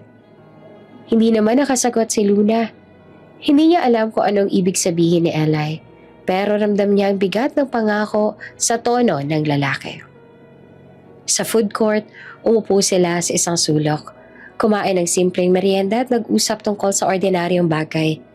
Ngunit sa bawat pagtingin ni Luna kay Eli, nararamdaman niya ang kakaibang tensyon sa paligid. May mga tao sa paligid na tila alam kung sino si Eli. Ngunit walang sino man ang nagsasalita sa kanya. Habang naglalakad sila pa uwi, bumalik sa isip ni Luna ang mga tanong. Sino ba talaga siya? Bakit ganito na lang ang galang sa kanya? Bakit parang may dalawang mukha ang asawa ko? Ang tahimik at mabait na si Eli at ang lihim na puwersa na hindi ko pa nakikita. Ngunit sa ngayon, tahimik lang siya. Nagpakasaya sa simpleng araw. Sa bawat ngiti ni Eli, sa bawat kilos niya, may lihim na naghihintay. Isang lihim na sa tamang oras, magbubukas ng pinto sa bagong mundo para kay Luna. Isang mundo na hindi pa niya nakikita. Ang Monteverde Group Gala ay puno ng kislap ng chandelier at halimuyak ng mamahaling pabango. Ang mga bisita, mga CEO at media personalities at socialites ay nagtipon sa malaking ballroom para sa taunang corporate gala. Sa gitna ng glamour at eksklusibong crowd, si Luna ay nakasuot ng simple, eleganteng damit. Tahimik siya nakatayo sa gilid, kasabay ni Eli na nakangiti lang sa tabi niya. Luna, handa ka na ba? Bulong ni Eli habang hawak ang kanyang kamay. Ngumiti naman si Luna, pilit kinokontrol ang kaba. Oo, pero may kakaibang excitement ngayon. Habang papalapit ang oras ng pag-anunsyo, napansin ni Luna ang ilang bisita na nagtitinginan sa kanila. Ilang reporters ang may hawak ng kameras, handang kuhanan ng bawat galaw ng charity guest at kanyang misteryosong asawa. Walang ideya si Luna na ang misteryoso na yon ay malapit nang masolusyonan sa isang napakalaking paraan. Sa entablado ay tumayo si Don Monteverde, founder ng kumpanya, at ngumiti siya sa mga bisita. Magandang gabi sa lahat. May malaking anunsyo tayo ngayon. Ang susunod na CEO ng Monteverde Group ay... Handa na ba kayo? Nagdingding ang ilaw. Sa gitna ng entablado, biglang binuksan ang kurtina. Tumayo sa gitna si Ellie. Elegante nakasuot ng dark suit. Nakatayo ng buong taas. Mahinahon, pero may aura ng kapangyarihan. Allow me to introduce myself. Mahinahon niyang sabi. I am Elias Monteverde, the husband of Luna Monteverde. Biglang huminto ang hininga ni Luna. Eli? Halos bumulong siya at hindi makapaniwala.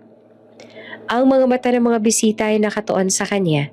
Ang mga reporter nagulat, sabay kuha ng larawan. Ang mga kamag-anak ni Adrian at Bianca ay nagtataka. Ang mga labi ng crowd ay nagbukas sa pagkabigla.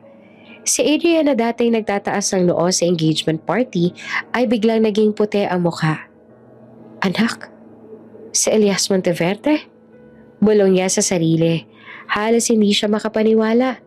At si Bianca na dati tawat panalait na alam gawin ay natulala at hindi makagalaw. Si Doña Leticia naman nakaupo lamang sa wheelchair sa gilid ng entablado. Napakunot ang noo at sabay ngumiti nang makita ang anak. Ngunit sa halip na mapahiya, mas lumaki ang kanyang saya nang marinig ang pangalan ni Luna. Anak, ipinaglaban mo siya. Sabi niya at halatang masaya sa desisyon ng anak na ipagtanggol ang babaeng mahal niya. Napatingin pa si Luna kay Doña Leticia. Hindi siya makapaniwala sa ngiti ng matanda. Doña Leticia, hindi ko alam. Ngumiti lamang ang matanda at parang sinasabi, ngayon mo lang nakita kung sino ang karapat-dapat sa'yo. Si Ellie sa entablado tiningnan si Luna ng may lalim ng damdamin. Luna, sa lahat ng nangyari, ikaw ang babaeng gusto ko makasama. Sa hirap at ginhawa, sa lihim at sa liwanag. Ikaw ang aking kasama sa lahat ng bagay. Si Luna naman nalulunod na sa emosyon. Halos hindi siya makapagsalita. Pinilit niyang ipigil ang luha. Pero ramdam niya ang init ng pagmamahal at proteksyon sa bawat salita ni Ellie. Ang press naman ay sabik na magtanong, ngunit bawat galaw ni Ellie ay kontrolado. Ang bawat mata sa ballroom ay nakatuon sa kanila. Si Adrian at Bianca na dati nagmataas ay nakatunganga lang sa harap ng press. Hindi nila maiwasang maramdaman ang bigat ng kabiguan sa kanilang panlalait at pahihiya kay Luna. Ngayon, patuloy ni Ellie, si Luna at ako ay hindi lamang mag-asawa, kundi partner sa lahat ng aspeto ng buhay. Personal at profesional. At ito na ang simula ng bagong kabanata. Hindi lamang para sa amin, kundi para din sa lahat ng pinapahalagahan natin. Habang bumababa ang kortina, nagulat si Luna sa dami ng palakpakan at papuri sa kanila. Ang mga mata niya ay nagtagpo kay Ellie at ramdam niya ang bigat ng pangako at seguridad sa bawat tingin ng asawa. Sa wheelchair, nakangiti si Doña Leticia. Halatang masaya sa pagkilos ng anak. Napatingin si Luna kay Ellie. Marahan niyang hinawakan ang kamay niya. Salamat sa lahat. Bulong niya. Halos hindi marinig. Pero sapat na para mapansin si Ellie. Ngumiti naman si Ellie. Bahagyang nagkorba ang labi. Ikaw lang, Luna. Sa'yo lahat ng ito. Sa labas ng ballroom, umikot ang camera at social media reporters. Trending agad sa Twitter at Facebook. The homeless man was the billionaire husband. Ngunit sa loob ng sala, sa gitna ng glamour at eksklusibong crowd, ang pinakamahalaga sa lahat ay ang simpleng ngiti at halik ng mga mata nila. Si Luna at Ellie na nagpapatunay na lahat ng sakripisyo, lahat ng lihim ay nagkaroon ng saysay sa huli. Bumangon ang araw sa Maynila na may liwanag na sumasalamin sa bagong kapangyarihan at hustisya. Sa opisina ng Monteverde Group, nagtipo ng board members at media crews para sa emergency press briefing. Ang mga mata ng lahat ay nakatuon sa lalaki na dati tila simpleng ally lang kay Luna. Ngunit ngayon ay mismo ang Elias Monteverde, ang CEO at may-ari ng malaking imperyo na may hawak ng kapangyarihan at kontrol. Si Adrian Cruz dati mayabang at matapang sa panlalait kay Luna. Nakatayo sa gilid, hawak ang kanyang mga dokumento. Hindi naman makapaniwala sa nangyayari. Sa tabi niya ay si Bianca, ang dating kabit, ang nanginginig at puti ang mukha. Ngayon, isa-isa nating ayusin ang lahat ng hindi pagkakaintindihan. Mahinahong wika ni Elias, habang tinitingnan ang lahat ng nasangkot sa panlalait at pagpapahiya sa kanyang asawa. Isa-isa tinawagan ni Elias ang mga kontrata at legal documents ni Adrian. Sa paglipas sa mga buwan, ang mga shares at proyekto na hawak mo ay papasok na sa tamang daan. Wika niya sa mahinahong tono, pero puno ng determinasyon. Bigla na lang lumuhod si Bianca, halos humihingi ng awa. Elias, please patawarin mo ako. Ngumiti naman si Elias at hindi na nagmadaling sumagot. Tahimik lang siyang tumitig sa kanya. Ang bawat bata ng mga bisita at reporters ay nakatuon sa eksena. Lumapit siya kay Luna. Hinawakan ng kamay nito sa harap ng lahat. Ito ang babaeng nalait niya noon. Wika ni Elias sa may lalim at damdamin sa tinig. Ngayon, siya ng bagong COO ng Monteverde Foundation. Siya ang magdadala ng tunay na malasakit at hustisya sa lahat ng nangangailangan. Hindi naman napigilan ni Luna ang emosyon. Ang dating simpleng babae na pinahiya, ngayon ay nakatayo sa gitna ng glamour at hustisya. Ang bawat mata sa ballroom ay nakatuon sa kanya at sa kamay ni Elias, ramdam niya ang init at proteksyon. Pagkatapos niyang sabihin iyon, dahan-dahan hinalikan ni Elias si Luna sa labi. Isang halik na puno ng tamis, pagmamahal at pangakong hindi na siya muling mapahiya. Ang mga bisita ay tahimik, napapatingin sa eksena na para bang nanonood ng pelikula. Elias, mahina na halos bumubulong si Luna. Hindi pa rin makapaniwala sa lahat ng nangyari. Ngumiti siya. Mas mahigpit na hinawakan ng kamay niya. Luna, sa lahat ng panahon ikaw ang gusto kong kasama. Sa hirap at ginhawa.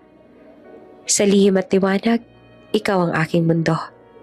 Si Adrian naman na dati ng ape sa kanyang kayabangan ay nakatingin lang sa kanila. Walang maisip na salita. Si Bianca na dati nagtawanan ay patuloy na lumuhod, humingi ng awa sa harap ng lahat. Ang bawat galaw nila ay nakuna ng kamera at agad na kumalat sa social media. Trending agad sa Twitter, Facebook at mga news site. The homeless man was the billionaire husband. Ang babaeng nilait noon ngayon ay COO na ng Monteverde Foundation. At ang buong mundo ay tila humihinga sa pagkabigla at paghanga. Si Luna, hawak ang kamay ni Elias, ay hindi na nagdalawang isip. Sa bawat tibok ng puso niya, ramdam niya ang proteksyon, pagmamahal at katahimikan. Ang lahat ng sakit at kahihiyan noon ay napalitan ng tagumpay at saya. Salamat, Elias. Sa lahat. Bulong niya habang nakangiti ng buong puso. Ngumiti naman si Elias, bahagyang nagkurba ang labi. Hindi mo kailanman kailangan ng ibang tao para ipagtanggol ang sarili mo. Ako ang narito. At palagi akong narito. Sa wheelchair nakangiti naman si Doña Leticia. Halatang masaya sa tagumpay ng anak at ng babaeng pinili niyang mahalin ang kanyang anak. Wika niya tumingin kay Luna. Ngayon, nakikita ko na kung sinong karapat-dapat sa anak ko. Sa labas sa Monteverde Group, ang media ay abala sa pagkuha ng footage, habang ang social media ay puno ng mga posts, memes at artikulo tungkol sa malaking twist sa buhay ni Luna at ni Elias. Ngunit sa loob ng ballroom, ang tanging mahalaga lang ay malambing na ngiti at halik ng dalawa, simbolo ng tagumpay, hustisya at tunay na pag-ibig. Ang simbahan ay punong-puno ng mga bisita, pamilya, kaibigan at ilang piling kasamahan sa trabaho. Ang liwanag mula sa stained glass windows ay bumagsak sa sahig, naglaro sa mga mukha ng mga naroroon. Tahimik ang lahat, hawak ang hininga sa pag-aabang ng pinakahihintay na sandali. Sa harap ng altar nakaupo si Doña Leticia, nakatingin sa pinto ng simbahan na may ngiti sa labi. Ang matagal ng pangarap para sa anak niya at sa babaeng pinili nitong mahalin ay unti-unti nang nagiging katotohanan. Lumapit si Elias Monteverde sa entrance, nakasuot ng pinakamasining na puting suit, matikas at puno ng confidence. Sa kanyang mga kamay ay hawak ang kamay ni Luna de la Torre, na nakasuot naman ng simple ngunit eleganteng wedding gown. No more secrets, Luna. Mahinahong bulong ni Elias habang hinahawakan ang kamay niya ng mahigpit. From now on, you will be my partner in everything. Love and empire. Ang mga mata ni Luna ay nagdingning, puno ng luha at ngiti. Pilit niyang pinigilan ng emosyon habang unti-unting sumusunod sa bawat hakbang ng lalaki sa aisle. Habang naglalakad sila, ang mga mata ng mga bisita naman ay nakatuon sa kanila. May halong paghanga at pagtataka ang bawat isa. Ngunit sa kanilang mga puso, ramdam ang espesyal na koneksyon ng mag-asawa. Ang bawat hakbang ay tila sinasabay ng musika sa simbahan at bawat titig ay parang nagkukwento ng matagal ng paghihintay at sakripisyo. Si Luna nakatingin sa paligid ay hindi maiwasang mapangiti. Bawat ngiti at titig mula sa mga kilala at mahal sa buhay ay nagpapaalala sa kanya na kahit gaanong kahirap ang nakaraan, dinala siya ng tadhana sa tamang tao. Hindi pala mali na nagkamali ako noon. Bumulong si Luna, halatang may lambing sa tinig, habang nakatingin kay Elias. Kasi dinala ako sa tamang lugar at pinakilala sa tamang tao ng tadhana. Ngumiti naman si Elias. Hinawakan ang mukha ni Luna sa kanyang mga kamay. Dahan-dahang hinalikan ng noo sa tungki ng ilong at sa huli naglapat ang kanilang mga labi. At iyon ang simula ng lahat. Simula ng buhay na puno ng pag-ibig at pagkakaintindihan. Sa likod ng altar, si Doña Leticia naman ay napangiti ng malalim. Ramdam ang tagumpay at kagalakan. Ang anak niya, na minsang lihim at tahimik, ngayon ay masaya at buong puso. Hawak ang babae na pinili niyang mahalin. Anak, bulong niya sa sarili, ipaglaban mo at mahalin mo siya, tulad ng pagkakakilala mo sa kanya noon. Habang patuloy na naglalakad sa aisle, naramdaman ni Luna ang init ng kamay ni Elias. Ang bawat hakbang ay simbolo ng bagong simula, hindi lamang para sa kanila, kundi para sa buhay na pinagsaluhan nila. Ang dating sakit, kahihiyan at lihim ay napalitan ng pagmamahal, respeto at tiwala. Ang mga mata ng mga bisita ay puno ng paghanga at ang kamera ay kuha ng bawat ngiti at halik ng mag-asawa. Ang kanilang kwento mula sa pagkahiya at kabiguan hanggang sa tagumpay at pag-ibig ay naging inspirasyon sa lahat. Paglapit nila sa altar, hinawakan ni Elias ang kamay ni Luna ng mas mahigpit. Sinalubong ang priest na magbibigay ng pangako at basbas. Ngayon, hindi lang kayo magkasama sa puso, kundi magkasama rin sa lahat ng aspeto ng buhay. Ang bawat salita ay tumatagos sa puso ni Luna. Sa huling bahagi ng seremonya, nagpalitan sila ng mga pangako at singsing. Ang halik ni Elias sa labi ni Luna ay puno ng tamis, pangako at walang kapantay na pagmamahal. Ang buong simbahan ay pumalakpak at ang ilan ay may luha sa mata na tuwa at paghanga. Handa na tayong harapin ang lahat, Luna. Bulong ni Elias sa tenga niya. Oo, sagot naman ni Luna na masayang nakangiti. At sa bawat takbang, alam kong ikaw ang karapat-dapat sa akin. Lumabas sila sa simbahan bilang mag-asawa. Ang araw ay sumikat sa Maynila. Tila naglalaro sa kanilang mukha. Nagbibigay ng liwanag sa bagong simula. Ang kwento ni na Luna at Elias ay nagtatapos sa isang matamis at perpektong simula. Handa na silang harapin ang mundo na magkasama sa pag-ibig at empire.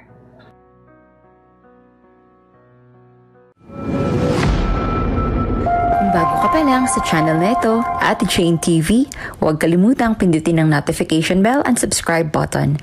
Sana po hindi naman malaking abala sa inyo ang pagpindot ng subscribe button dahil ang kapalit po nito ay ang pagsuporta para makapag-produce ng mga libreng stories sa mga channels ni Ate Jane. Maraming salamat!